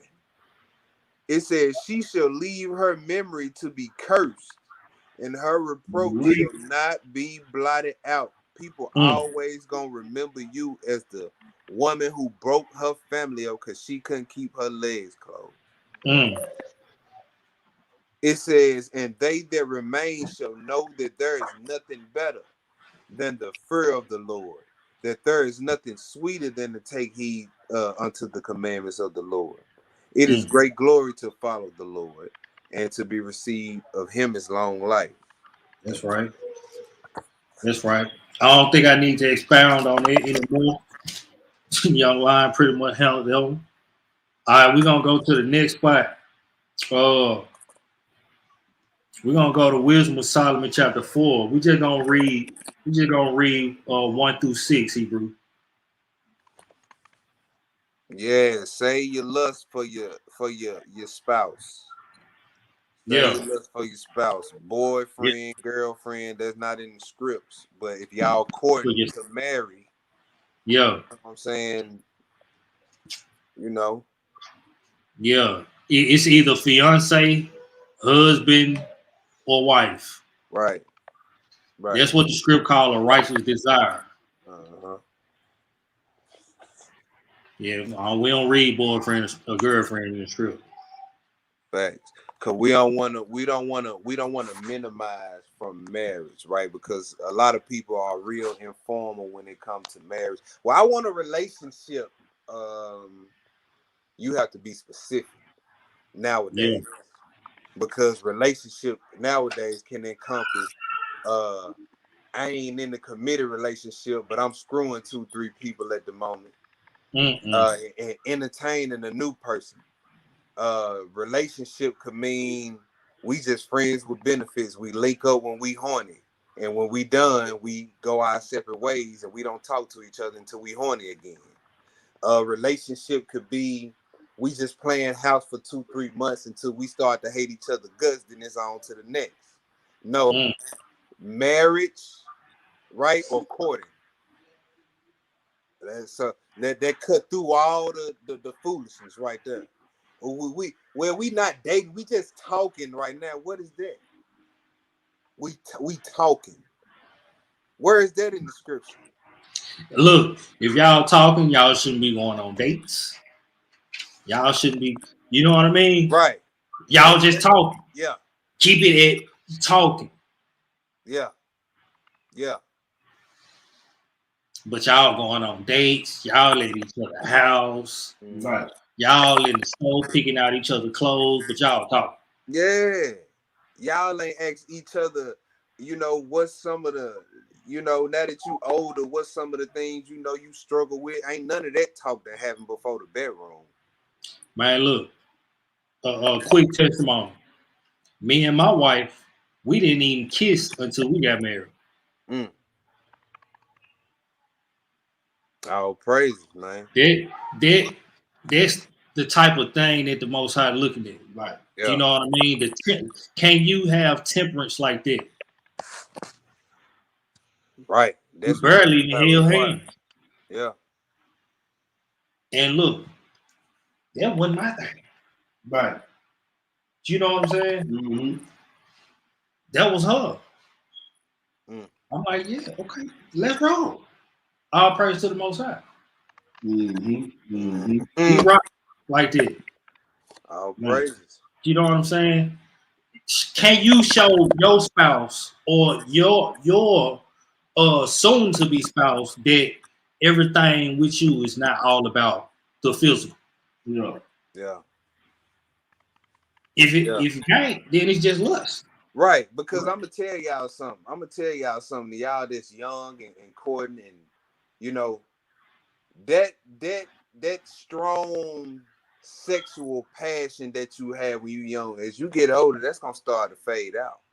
Mm-hmm. And then you gonna start to notice that dang, it's other needs that I need from my partner.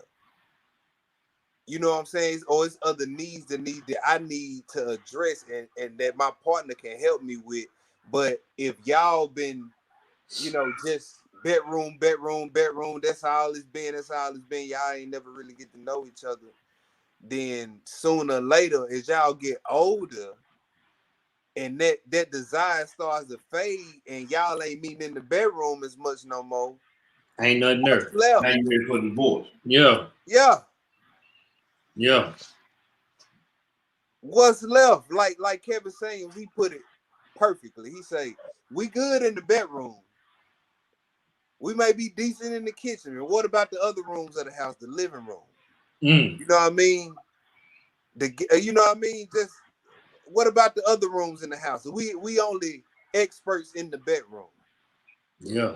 Just like you said earlier, ain't built for longevity. Ain't built for longevity. You'd have been, well, I almost said some street stuff. Let's move on. All right. Then Wisdom of Solomon. We're going to Wisdom of Solomon chapter 4, family. And we're going to read verse 1 through 6.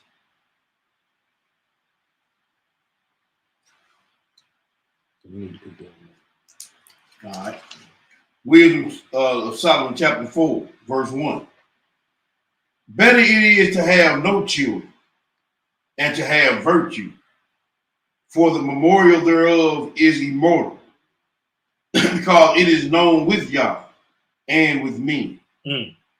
When it is present, men take example at it, and when it is gone, they desire it. It weareth a crown, a triumphant forever, having gotten the victory, striving for undefiled reward. Undefiled reward. Yes, sir. Striving means working, laboring. Yeah. That's them promises we're going to read about in the next part. Go ahead. But the multiplying brood of the ungodly shall not thrive, nor take deep rooting from bastard slips, nor lay any fast foundation. For though they flourish in branches for a time, yet standing not fast, they shall be shaken with the wind, and through the force of winds they shall be rooted out. The imperfect branches shall be broken off, their fruit unprofitable, not right to eat, yea, meat for nothing. And we just read that in this Sirach 23, verse 25. It says, her children shall not take root, and her branches shall bring forth no fruit. She shall leave her memory to be cursed, and her reproach shall not be blotted out. That's a woman that brings in children by adultery. Got to read that verse 6. Yeah, you got to. Got to read that 6. Yes, sir. For children begotten of unlawful beds are witnesses of wickedness against their parents in their trial. Oh, So when they stand at that great throne judgment, he gonna bring your children up. Yeah, they were fornicating. They were committing adultery. Yeah, my dad got about 13 kids. You know what I'm saying? My mama brought 5 kids to the relationship. You know, man, got 2 baby daddies.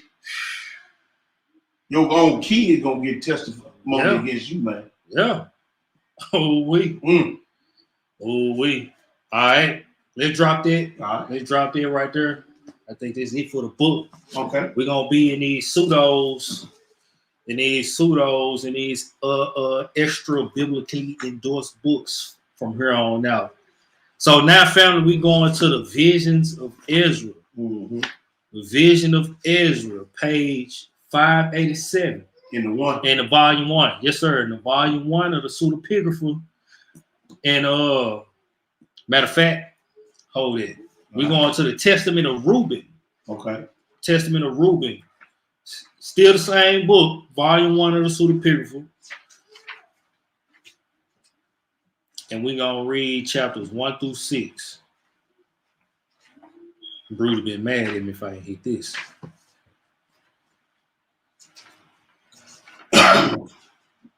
When you get it, go ahead.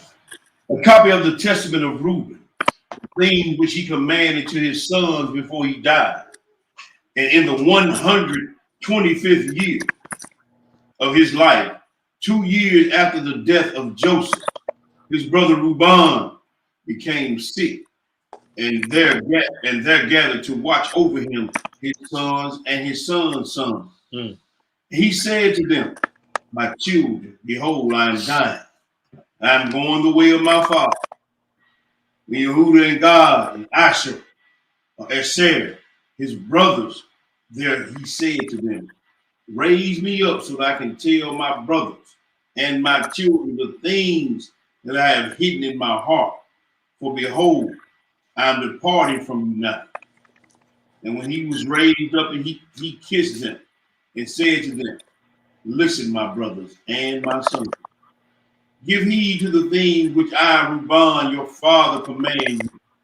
See here, I call the power, our power of heaven to bear witness to you this day, so that you will not behave yourselves in the ignorant ways of youth and sexual promiscuity, in which I indulge myself and defile the marriage bed of my father, Yaakov. But I tell you, when he struck me with a severe wound in my loins for 7 months, and if my father Yaakov had not prayed to Yahweh on my behalf, then Yah would have destroyed me. For I was 30 years old when I committed this evil deed in the sight of Yah. For 7 months I was invalid on the brink of death. After this, with determination of soul, for 7 years I repented before Yahweh. You see that? Not drink wine or liquor. Oh, look. You see that? That's what working on yourself is right there. after you know you'd have been out here fornicating and now and you ask them, well, what you doing? Well, I'm working on myself. And then you ask them, well, what are you doing to work on yourself? It really ain't no action to put no plan in play. Really ain't no action to put no plan in play. They just sitting by, letting the days pass them by. You know what I'm saying? Not praying, not fasting, not putting away the pleasures. You know what I'm saying? Everybody, well, I'm going to seek therapy. You ain't even fasted first. You ain't even repented first. But you going to seek therapy. Huh? And then you do a few months of therapy and come out and go through the same cycle. You ain't did the real self-work. Put them pleasures away. Turn that plate over. Put that wine down. Put the meat away. Right? Go ahead, Hebrew. I did not drink wine or liquor. Meat did not enter my mouth. And I did not eat any pleasurable food. Rather, I was mourning over my sin since it was so great. Never had anything like it been done in Israel. And now give heed to me, my children, concerning the things which I saw during my time of prisoners, concerning the 7 spirits of the sea. For 7 spirits are established against mankind. They are the sources of the deeds of youth. 7 other spirits are given to man at creation, so that by them every human deed is done. For it is the spirit of life, which man is created as a composite being. The second is the spirit of seeing, which comes desire. The third is the spirit of hearing, which comes instruction. The fourth is the spirit of smell, with which is given taste for drawing air and breath. The fifth is the spirit of speech, with which comes knowledge. The sixth is the spirit of taste for consuming food and drink. By it comes strength, because food is the substance of strength. The seventh is the spirit of procreation and intercourse, with which comes sins through fondness for pleasure. For this reason, it was the last in the creation and the first in youth, because it is filled with ignorance. It leads the young person like a blind man into a ditch and like an animal over a cliff. In addition to all is an 8th spirit, sleep, which is created the ecstasy of nature and the image of death. With these are commingled the spirits of error. First, the spirit of promiscuity resides in the nature and the senses. A second, a spirit of instability in the stomach. A third, a spirit of strife in the liver and the gall. A fourth, spirit of flattery and trickery. Hey, can I point out something real quick right here? I want to point out something what we're reading right here. He said a spirit of instability in the stomach, right? You will notice one who cannot control their eating habits, they can't control their sexual lust either. That's usually always synonymous. You can't control your stomach. I know you're not controlling them other lusts. You can't control what you put in your mouth.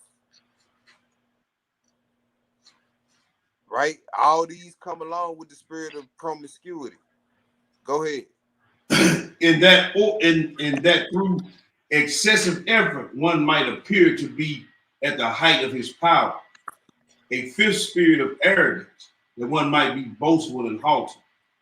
A 6th spirit of lying, which through destructiveness and rivalry handles his affairs smoothly and secretively, even with his relatives and his household.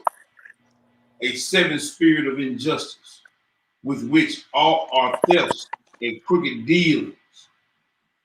And in order that one might gain his heart's desire. For injustice works together with the other spirits through acceptance of bribes. With all these, the spirit of sleep forms in the line, which results in the error and fantasy. And thus, every young man is destroyed, darkening his mind from the truth, neither gaining understanding of the Torah of Yah, nor heeding the advice of his fathers. Just this was my plight in my youth, and now my children. Love truth, and she will preserve you.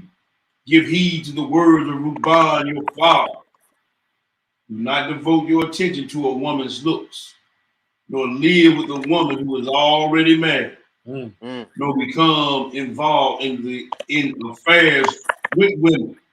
You see that? Do not devote your attention to a woman's looks, right? When brothers they tap you on the shoulder. Look, man, look at that, man. Look, just respond nonchalantly, man. That's all right, bro. She all right. And watch how uneasy they get. Man, what you mean she all right? She all right, bro. I mean, there's plenty of women walking around here with a shape, bro. And watch how them Negroes react. Mm-hmm. Go ahead. Verse 11. For if I had not seen Bilhah bathing in a sheltered place, I would have not fallen to this great lawless act.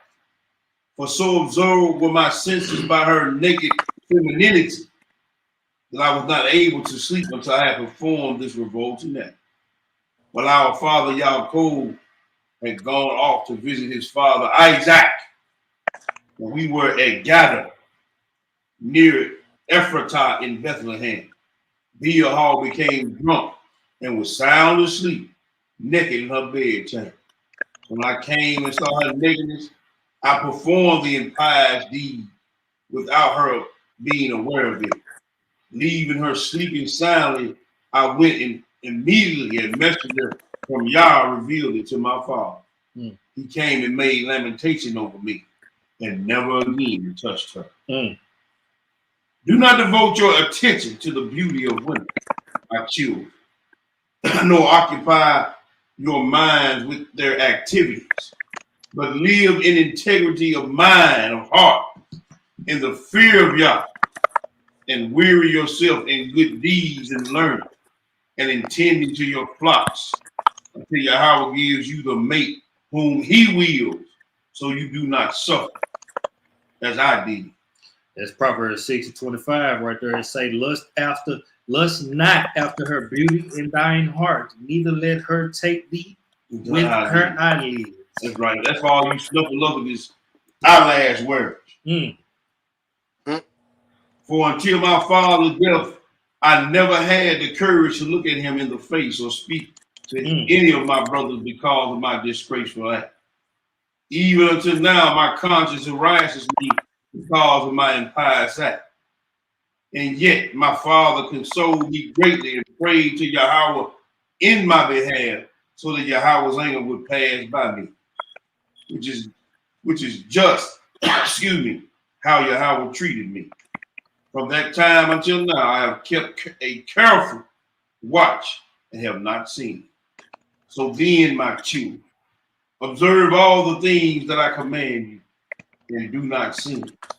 For the sin of promiscuity is a pitfall of life, separating man from Yah and leading him toward idolatry, because it is a deceiver of the mind and the perceptions, and leads you down to hell before their time. All right. So look, in this case of promiscuity, what are you idolizing? That's right. As a man, if you in promiscuity, what are you idolizing? That's right, brother. Real. As a woman, if you in promiscuity, what are you idolizing? They lust of the flesh. Yeah. Let's just be plain and simple about it. Because look, that's why you go out and get that woman number. Then that's why you go out in the same day and go get that other woman number. The whole your end game is to get in the bed with them, and vice versa. right? So that leads you into idolatry. We've been seeing that synonymous all night long. Mm. Go ahead. For promiscuity has destroyed many, whether a man is old, well-born, rich, or poor. Mm. He brings on himself disgrace among mankind and provides Beliar with the opportunity to cause him to stumble. You heard how Joseph protected himself from a woman and purified his mind from all promiscuity. He found favor before Yah and me, for the Egyptian woman did many things to him, summoned magicians and brought potions for him, but his soul's deliberation rejected evil desire. For this reason, Yah of our fathers rescued him from every visible or hidden death. Mm.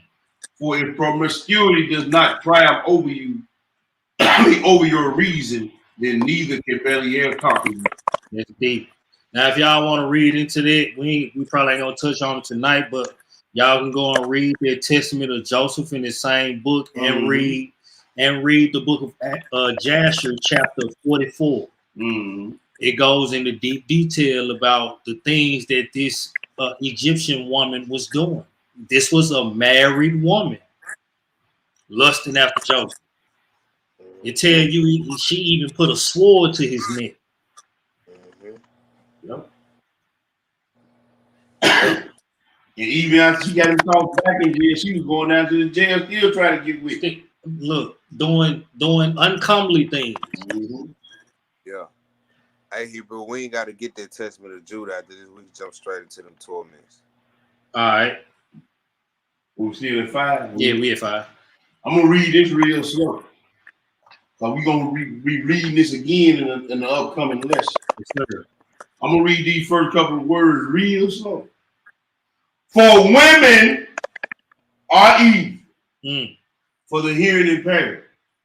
For women are evil, my children, and by reason of their lacking authority or power over man, they scheme treacherously how they might entice him to do themselves by means of their looks. No, she waited by him by the way, all dressed up, and sitting out there and waiting on him. Sprayed on a good perfume. That even occurs to this day. Yeah. They spray on all that perfume and they walk past and it smell just lingering. So it got this man thinking about that smell all day long. You know what I mean? And whomever they cannot intent by their appearance, they conquer by stratagem. Indeed, the angel of the hour told me and instructed me that women are more easily overcome by the spirit of promiscuity than men are. Men. They contrive in their hearts against men. Then, by decking themselves out, they lead men's minds astray. By a look, they implant their poison, and finally, in the act itself, they take them captive. For a woman is not able to coerce her man overtly, but by a heartless manner she accomplishes her villainy. Accordingly, my children, flee from sexual promiscuity and order your wives and your daughters not to adorn their heads and their appearances so as to deceive men's sound minds. But every woman who schemes in these ways is destined for eternal punishment. About to read this. For it was thus that they charmed the watchers who were before the flood, as they continued looking at women. They were filled with the desire for them and perpetuated the act in their minds. Then were they transformed into human males. And while the women were cohabitating with their husbands, they appeared to them, since the women's minds were filled with lust for their apparitions. They gave birth to giants, for the watchers were disclosed to them as being as high as the heavens. So guard yourself against sexual promiscuity. And if you want to remain pure in your mind, protect your senses from women. And tell them not to consort with men, so that they too might be pure in their mind. For even recurrent change meetings, although the impious act itself is not committed, for these women are an incurable disease. You see that? He said for reoccurring chance meetings, although the impious act itself is not committed, are for these women an incurable disease. So I'm going out with my male friend, we having drinks. And this is 2-3 times a week. And you claim y'all just friends. You claim y'all just friends, right? Let's call his bluff. Let's call his bluff. Just send a signal one night. You know, I've been lonely. Yeah, that's all you got to say, and see what his move is after that. And see what his move is after that. Let's see if that's really your friend. But right here it say reoccurring chance meetings with men, women. Even though y'all might not do nothing, eventually, guess what's gonna happen? They will do something. Facts. Eventually, guess what's gonna happen? One night, somebody gonna get a wild hair, or both of y'all. Why? Because recurrent chance meetings. It's an incurable disease for these women. So watch that as well.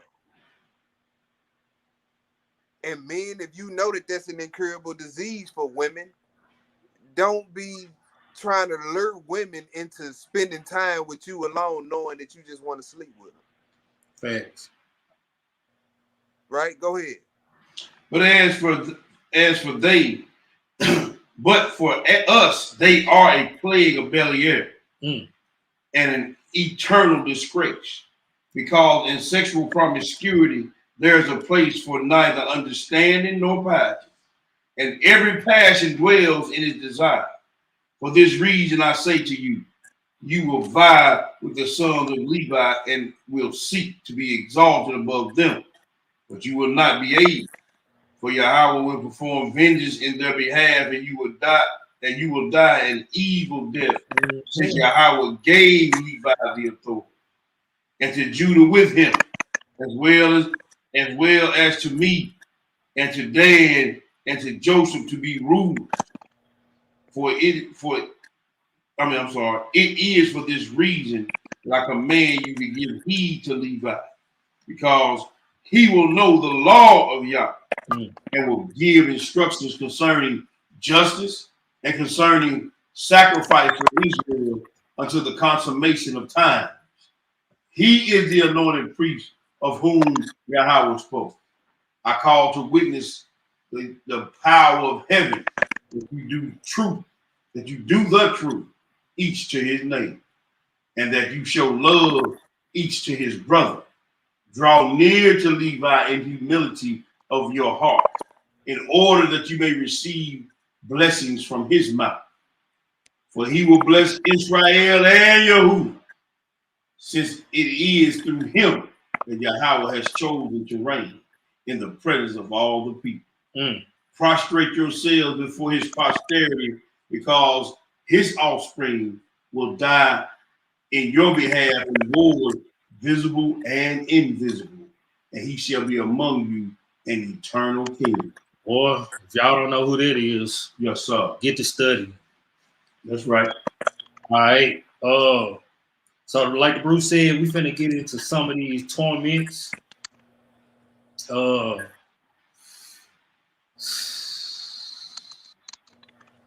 Probably ain't gonna be able to read all I want to read. So we're gonna go into this vision of Ezra, right? We're gonna read all of this. Page 587. In the one. Yeah, 587. And we're gonna read all the way to page 590. It don't have no chapters, it's 66 verses. We're gonna read all this. Ezra was seeing a lot of things. And he prayed to the Most High that he might see the judgment of the sinners. The Most High showed him.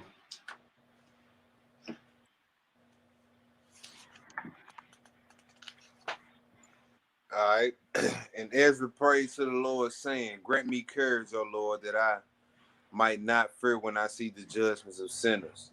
And there were granted to him 7 angels of hell who carry him beyond the 70th grade in the infernal regions. And he saw fiery gates, and at these gates he saw 2 lions lying there, from whose mouth and nostrils and eyes proceed the most powerful flames. The most powerful men were entering, passing through the fire, and it did not touch them. And Ezra said, "Who are they who advance so safely?" The angel said, "They are the just, whose repute has ascended to heaven, who gave alms generously, clothed the naked, and desired a good desire."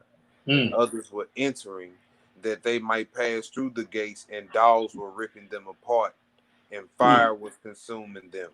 And Ezra said, "Who are they?" The angel said, "They denied the Lord and sinned with women on the Lord's day." What you think that is? How do you sin with a woman? Yeah, sex on the Shabbat. Jubilee 50. And Ezra said, "Lord, have mercy on the sinners."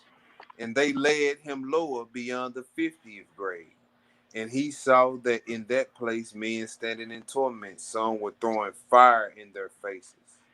Others, however, were whipping them with fiery scourges. And the earth cried aloud, saying, "Whip them," and refused to have mercy on them, because they worked impiety upon me. And Ezra said, "Who are they who are in such torments daily?" And the angel said, "They dwell with married women. The married women are those who adorn themselves not for their husbands, but that they might please others, desiring an evil desire." We just read that in the Testament of Reuben. Told the men, told his sons to teach their daughters not to adorn themselves for other men. Yeah. When you get all pretty and dolled up, it ain't for your head. It's to go out there and see if other men to choose up on you. Right. Yeah, I want to see if I still got it. Yeah. What? Yeah, you got it. You're going to give it away. Uh-huh. I want to Go see ahead, if bro. I still got it. All right. It says, "Who are they?" Okay. It says, "Not for themselves, who adorn themselves not for their husbands, but that they might please others, desiring an evil desire." Ezra said, "Lord, have mercy on the sinners." And again they brought him to the south, and he saw a fire and poor ones, and also women hanging, and angels were whipping them with fiery clubs. And Ezra said, "Lord, have mercy on the sinners. Who are they?" And the angel said, "They dwell with their mothers, desiring an evil desire." And Ezra said, "Lord, have mercy on the sinners." And they led him downward into the infernal regions. And he saw a cauldron in which were sulfur and bitumen, and it was roiling, just like the waves of the sea. And the just were entering. And in the midst of it, they were walking over the fiery waves, praising greatly the name of the Lord, just like those who walk over dew or cold water. And Ezra said, "Who are they?" The angel said, "They are the ones who daily were making better confession before Yah, and the holy priests who were daily, and the holy priests freely bringing alms and resisting sin. And the sinners came wishing to pass over, and the angels of hell came and submerged them in the fiery stream." Ooh, boy, drowned you in it. Look, the angels came in. Yeah, Nah, you ain't getting paid. Boy, held you down up under that fire for a few seconds and let you Man. It says, "And submerged them in the fiery stream. And from the fire they cried out, saying, 'Lord, have pity on us.' But he did not have pity. A voice was heard, but a body was not seen because of the fire and anguish." And Ezra said, "Who are they?" The angel said, "They were brought down by lust all their days, They did not receive strangers. They did not give alms. They took unjustly the things of others for themselves. They had an evil desire. Therefore, they are in anguish. And Ezra said, Lord, have mercy on the sinners. And he walked as before, and he saw in an obscure place an immortal worm. Its magnitude he was not able to reckon. And in front of his mouth stood many sinners.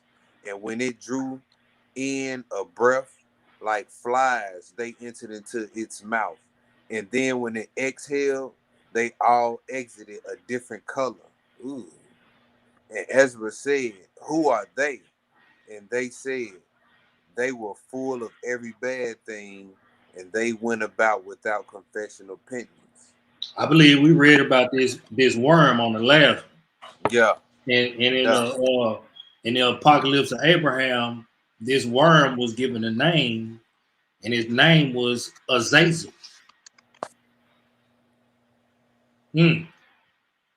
Apocalypse of Abraham, chapter 31. Go ahead, Hebrew. And when he saw a person,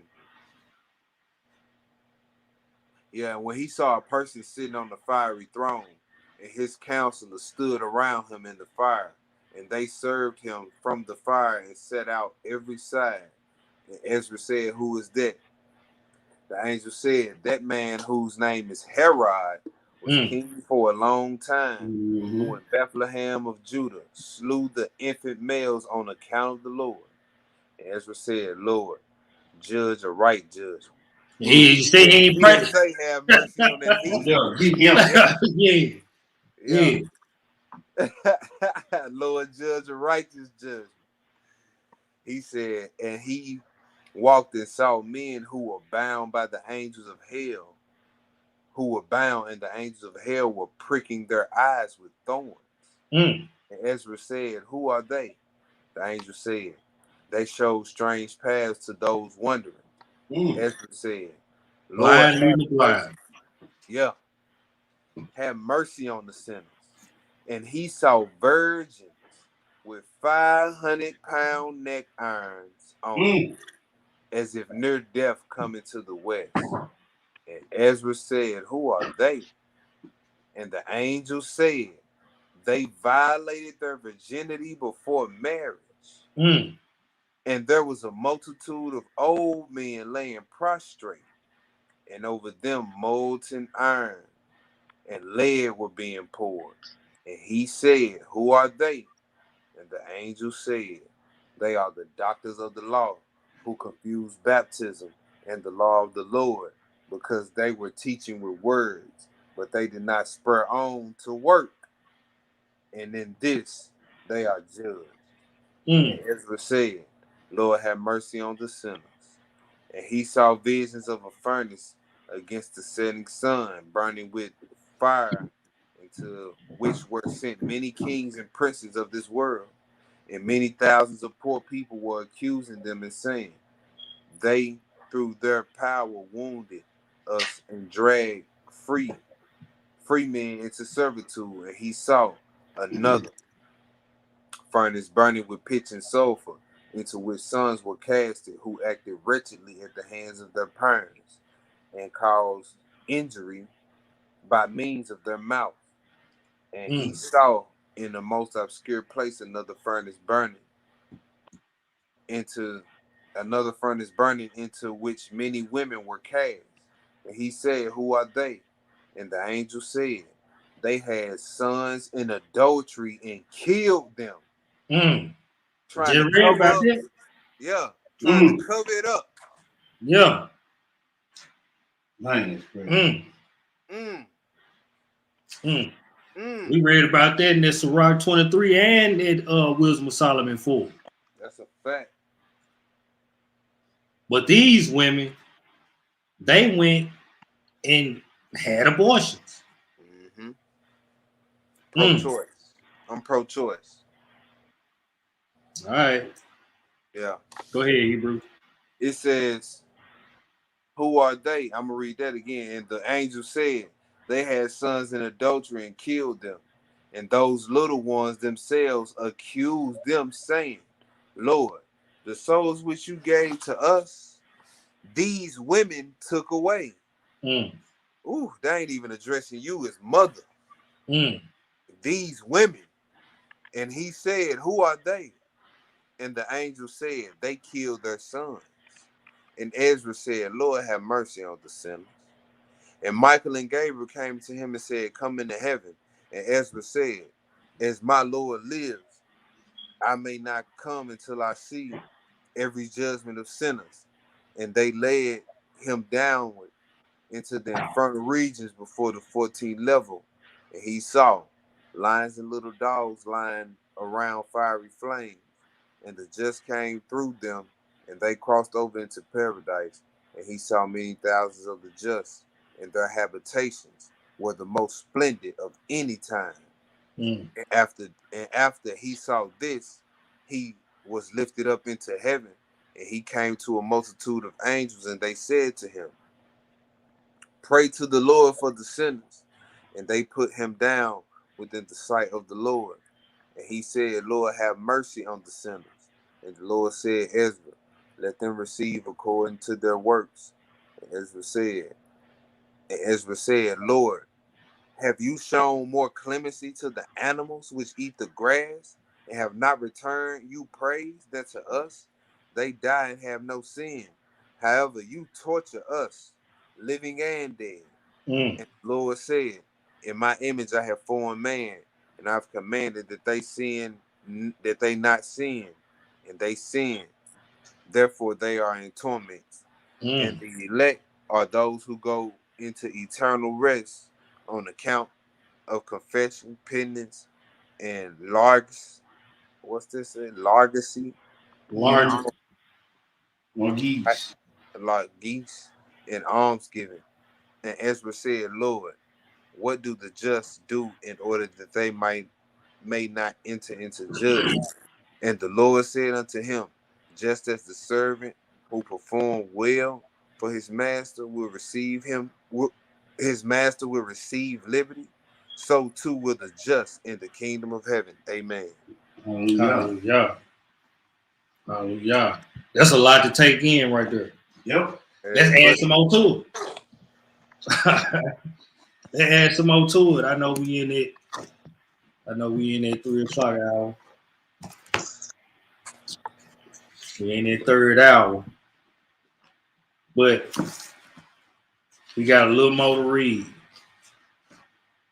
All right. We got a little more to read. Where is it? All right. We're going to the apocalypse of Peter. Oh, it's a New Testament. Yeah. The apocalypse of Peter. We just gonna read a few pages. If you can. Well, I read. When we read, I read. you sure? Yeah, I read. All right. I'm just gonna go and read through because I want to get this apocalypse of Paul too. The apocalypse of Peter, page 603, if anybody got it. It says, and it reads, then shall he command them to enter into the river of fire, while the works of every one of them shall stand before them. Reward shall be given to every man according to his deeds. As for the elect who have done good, they shall come to me and not see death by the devouring fire. But the unrighteous, the sinners, and the hypocrites shall stand in the depths of darkness that shall not pass away. And their chastisement is the fire, and angels bring forward their sins and prepare for them a place wherein they shall be punished forever, everyone according to his transgression. Uriel, the angel of Yah, shall bring forth the souls of those sinners who perished in the flood, and of all who dwelt in all idols, in every molten image, in every object of love, and in pictures, and of those who dwelt on all hills, and in stones, and by the wayside, whom men call gods, they shall be burned with them in everlasting fire. And after all of them with their dwelling places are destroyed, they shall be punished eternally. Then shall men and women come to the place prepared for them by their tongues, wherewith they have blasphemed the way of righteousness, shall they be hanged up. There is spread under them unquenchable fire, so that they do not escape it. Behold, another place. There is a pit great and full. In it are those who have denied righteousness, and angels of punishment chastise them, and there they kindle upon them fire of their torment. And again, behold, two women. They hang them up by their neck and by their hair. They shall cast them into the pit. These are those who plaited their hair, not to make themselves beautiful, but to turn them to fornication, that they might ensnare the souls of men to perdition. And the men who lay with them in fornication shall be hung by their loins in that place of fire. And they shall say one to another, we did not know that we should come to everlasting punishment. I know you didn't. And the murderers and those who have made common cause with them shall they cast into the fire, in a place full of venomous beasts. And they shall be tormented without rest, feeling their pains, and their worms shall be as many in number as a dark cloud. And the angel Israel shall bring forth the souls of those who have been slain. And they shall behold the torment of those who slew them, and say one to another, righteousness and justice is the judgment of Yah. For we heard, but we believed not, that we should come into this place of eternal judgment. And near this flame, there is a great pit, and there is a pit great and very deep, and into it flows from above all manner of torment, foulness, and excrement. And women are swallowed up therein up to their necks and tormented with great pain. These are they who have caused their children to be born untimely, and have corrupted the work of Yah who created them. Opposite them shall be another place where their children sit alive and cry to the Most High. And flashes of lightning go forth from those children and pierce the eyes of those who for fornication's sake have caused their destruction. Other men and women shall stand above them naked, and their children stand opposite them in a place of delight, and sigh and cry to Yah because of their parents, saying, these are they who despised and cursed and transgressed your commandments and delivered us to death. They have cursed the angel that formed us, and have hanged us up and begrudged us the light which you have given to all creatures.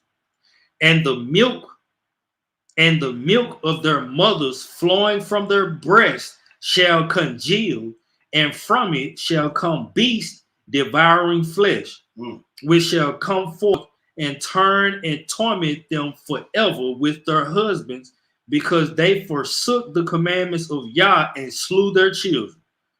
As for the children, they shall be delivered to the angel Timlakos, and those who slew them shall be tormented eternally, for Yah wills it so.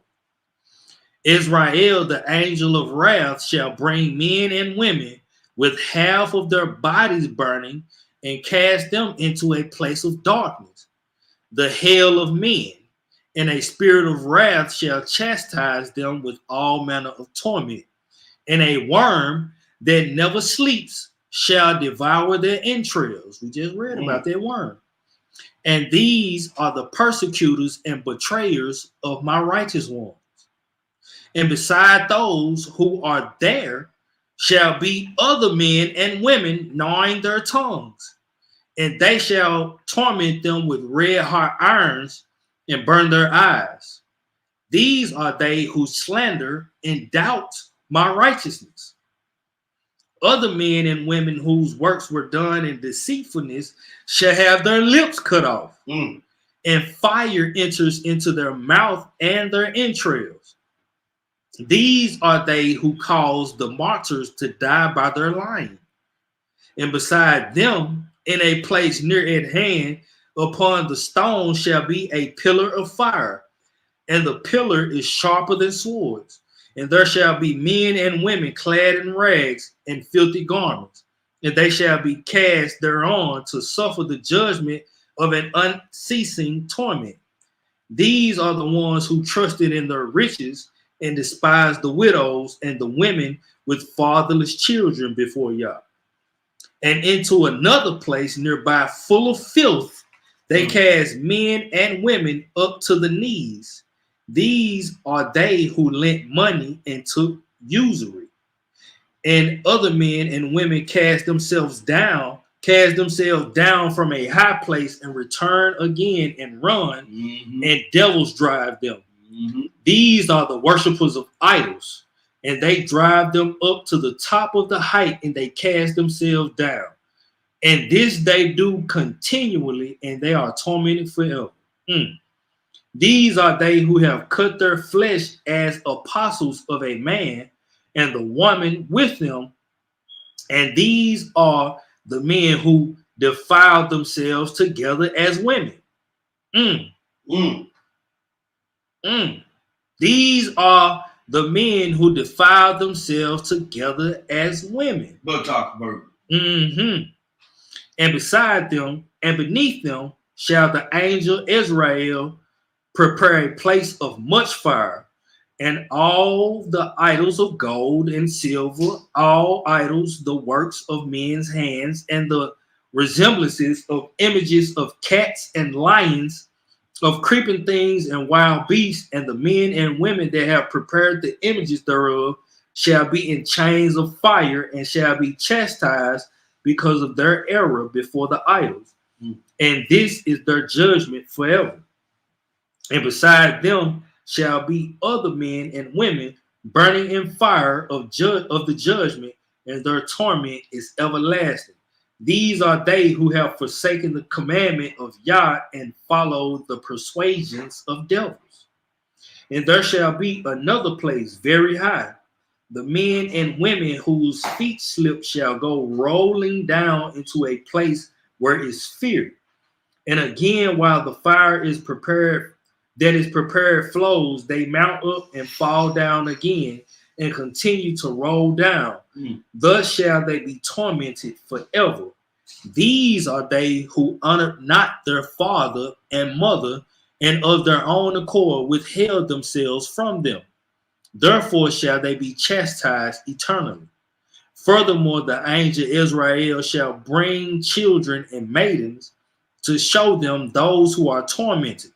They shall be chastised with pains, with hanging up, and with a multitude of wounds with which flesh-devouring birds shall inflict upon them. These are they who trust in their sins and do not obey their parents, and do not follow the instruction of their fathers, and do not honor those more aged than they. Beside them shall be girls clad in darkness for a garment. And they shall be seriously punished, and their flesh shall be torn in pieces. These are they who did not preserve their virginity until they were given in marriage. Gonna be a lot of them. And with these torments shall they be punished, and shall feel them. And again, other women and men gnawing their tongues without ceasing, and being tormented with everlasting fire. These are the servants who were not obedient to their masters, and this then is their judgment forever. And nearby this place of torment shall be men and women who are dumb and blind, and whose raiment is white. They shall crowd one upon another and fall upon coals of unquenchable fire. These are they who give alms and say, "We are righteous before Yah," whereas they have not sought after righteousness. That's right. Hallelujah. Boy, that's heavy. That's a lot of torment, man. That's heavy. That's And look, a lot of torment. it's a torment for every sin. Single one, and not only that, but I'm looking at how many torments he got set aside for that spirit of promiscuity. That's man, that let you know he frowning on that. He frowned. And this generation got a lot to pay on that, bro. A lot. It's heavy. It's super heavy. Man. Man, look, if we don't get it together up here first, we're gonna be destroyed by that lower member. That's right. That's right, brother. And in Visions of Ezra and in that Apocalypse of Peter, we read a lot of torments being handed out to those that are promiscuous. They can't control that lower member. And we read some that can't control that most powerful member, their tongue. That's right. That's right. We need to get it together, man. Gotta get it together, family. We got to get it together. And look, we ain't even read the Apocalypse of Paul. Right. It gets deeper in the Apocalypse of Paul. Yep. I know, bro. I done read it. So PDL. So what we seeing? Right? That fornication, which leads into idolatry, will lead you to some types of torment that you can't even imagine feeling.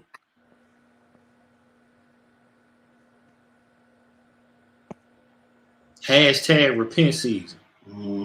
Still continues. Yep. So that whole narrative of having fun before you're married, the world lied to y'all. Facts. It lied to y'all. We just seen there's a judgment for women who violate their virginity before marriage. I don't know if you read it or not, Hebrew. I had to step away. Did you read about the man hanging from their loins? Yes, sir. Hey, that's what I'm saying. So look, if you can hang from them, hey, do your thing, partner. If you think you can take that, do your thing. Women, if you think you need to go have fun before you give yourself to a husband, do your thing. See, we make all these excuses to be righteous when it's time to be righteous. Well, I'm young. Look, it's commonplace for men and women in our culture to get married off young. So what? They didn't go on 1 million dates before they got married. Thanks. So what you talking about? Any excuse to remain wicked, huh? But hey, if you can deal with them judgments, do your thing. Yeah, boy. In that Apocalypse of Paul, they talk about the women being hung up by their breasts. Yep. So do. Might need to read some of that Hebrew. You want to read some of it? Yeah, go ahead. You got time? Man, we been over time. Go on, read. We got time. And we got time. You'll say we got time. All right. I'm gonna go and start at 34. I'm gonna start in. All right. This is the Apocalypse of Paul. We at page 634 in the New Testament Apocrypha. This chapter, well, verse 34. I don't know chapter or verses. All right. It says, I observed the fiery river and saw there a man being tortured by Tartarukian angels, having in their hands an iron instrument with 3 hooks, with which they pierced the bowels of that old man. And I asked the angel and said, Sir, who is that old man of whom such torments are imposed? And the angel answered and said to me, He whom you see was a presbyter who did not perform his ministry well. When he had been eating and drinking and committing fornication, he offered the host to the Most High at his holy altar.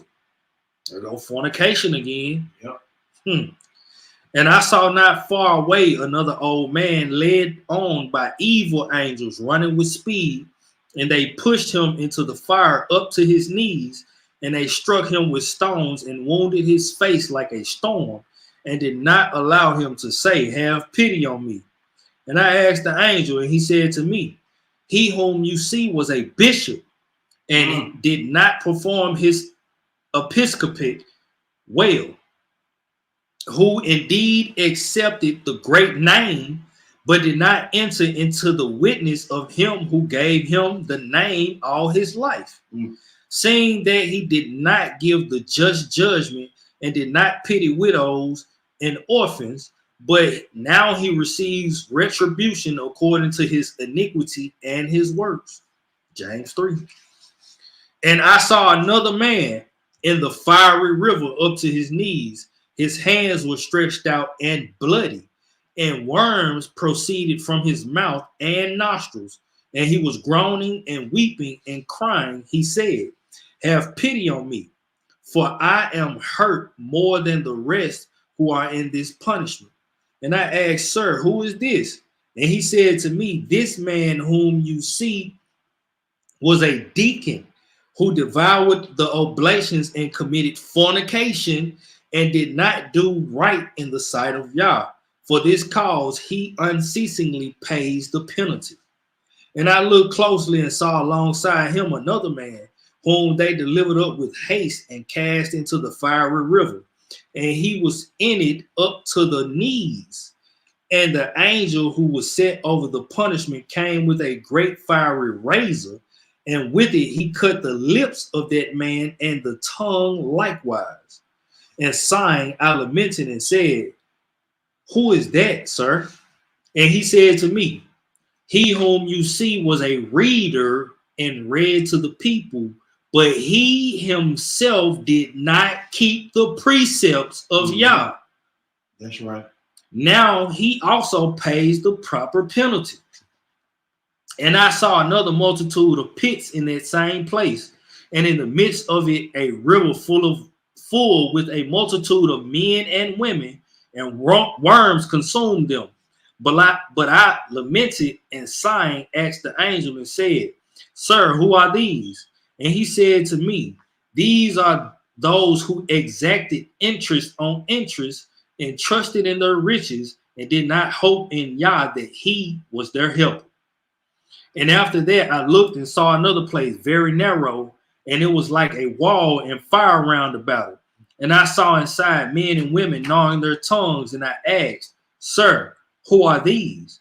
And he said to me, "These are they who in church disparage the word of Yah, not attending to it, but as it were making naught of Yah and his angels. For that reason, they now likewise pay the proper penalty." And I observed and saw another pool in the pit, and its appearance was like blood. And I asked and said, "Sir, what is this place?" And he said to me, "Into that pit stream all the punishments." And I saw men and women immersed up to the lips. And I asked, "Sir, who are these?" And he said to me, "These are the magicians who prepared for men and women evil magic arts and did not cease till they died." And again, I saw men and women with very black faces in a pit of fire, and I sighed and lamented and asked, "Sir, who are these?" And he said to me, "These are fornicators and adulterers who committed adultery, having wives of their own. Likewise, also the women committed adultery, having husbands of their own. Therefore, they unceasingly suffer penalties." And I saw their girls in black raiment, and 4 terrifying angels having in their hands burning chains, and they put them on the necks of the girls and led them into darkness. And I, again weeping, asked the angel, "Who are these?" And he said to me, "These are they who, when they were virgins, defiled their virginity unknown to their parents, for which cause they unceasingly pay the proper penalty. Mm. And again, I observed their men and women with hands cut and their feet placed naked in a place of ice and snow, and worms devoured them. Seeing them, I lamented and asked, Sir, who are these? And he said to me, These are they who harmed orphans and widows and the poor, and did not hope in the Most High, for which cause they unceasingly paid the proper penalties. And I observed and saw others hanging over a channel of water, and their tongues were very dry, and many fruits were placed in their sight, and they were not permitted to take of them. And I asked, Sir, who are these? And he said to me, These are they who broke their fast before their appointed hour. For this cause they unceasingly pay these penalties. And I saw other men and women hanging by their eyebrows and their hair, and a fiery river drew them. And I said, Who are these, sir? And he said to me, These are they who joined themselves not to their own husbands and wives, but to whores, and therefore they unceasingly pay the proper penalties. This goes on and on and on for a couple pages. We ain't gonna read it all, but that's just a little bit. That I'm talking about. We constantly seeing it. Fornication. Fornication. And we also even read, for us teachers and readers. Man, the book, when you read it, the first scripture came to my mind and said, there's one that teaches many, but is yet unprofitable to himself. Yeah. So we gotta be on our P's and Q's, bro. We gotta walk circumspectly as much as we possibly can. That's why I say the book say, be ye not many masters. That's right. For we shall receive the greater condemnation. Mm-hmm. Yeah. That's powerful, Hebrew. There is a punishment for all sinners, a different punishment, and a torment for all sinners. That's why he said, you shall be rewarded according to your deed. Mm-hmm. He got a reward according to your deed, and he also got a torment according to your deed. Mm-hmm. Facts.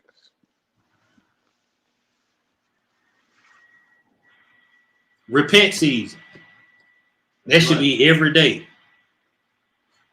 Every day. You got any last words, Hebrew? Man, repent season. Hashtag repent season. Hashtag new beginnings. Hashtag keep the law and live. Hashtag fourth tribe. Hashtag Shabbat Shalom. Hashtag rest well. You know what I'm saying? Hashtag enjoy this weekly feast, man. Hashtag young lion tired. Hallelujah. Hashtag I hope y'all enjoy the rest of y'all Shabbat, man. I hope y'all got some understanding. You know what I'm saying? Hey, it's repent season. Every day is repent season. Right? It's never out of season to repent. Nope. Never out of season to repent, man. So, hey, we read about the fast, and when you break your fast, you hear that spirit in that spirit saying go a little bit longer. Mm. And when you disobey that and you break that, guess what? It's a judgment for that. Mm. It's a judgment for that. You know the strongholds that you dealing with take longer than a day of fasting. You know it's gonna take longer than that. Right? So let's stop playing. Let's stop playing with ourselves, man. We know what we dealing with. The sins that so easily beset us. Right? Stop being scared and reach out to some brothers and sisters. Right? And maybe they can assist you in this. Because hey, man, that's a hard judgment, boy, hanging from your testicles. Hey, Kelly Goodman, send your questions to that email right there. They're scrolling at the bottom of the screen, and we'll get you some answers.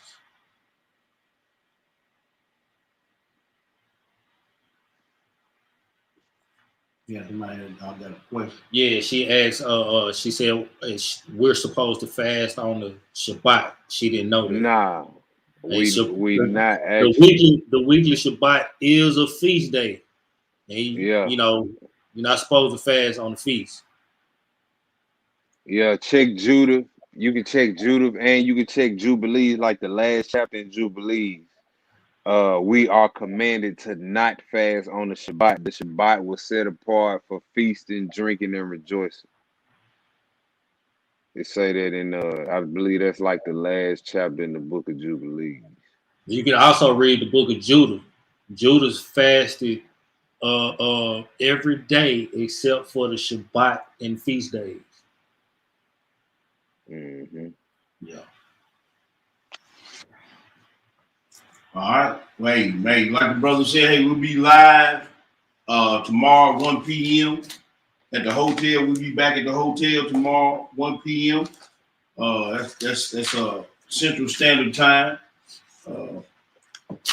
I think I'm up. I don't know. Let me see. But we'll do some more announcements tomorrow at the class. We want to thank y'all for tuning in. Hey, with all your get understanding. You know what I'm saying? So all praise to the Most High. Yes, sir. All praise, honor, and great glory is unto our Elohim. Elohim of Abraham. Elohim of Isaac. Elohim of Jacob. To our brothers and sisters in the faith, as always, we salute you. We had the young gunners in here taking care of the business. We're going to holler at y'all on the other side. Shabbat shalom. Shabbat shalom, family. Shabbat shalom.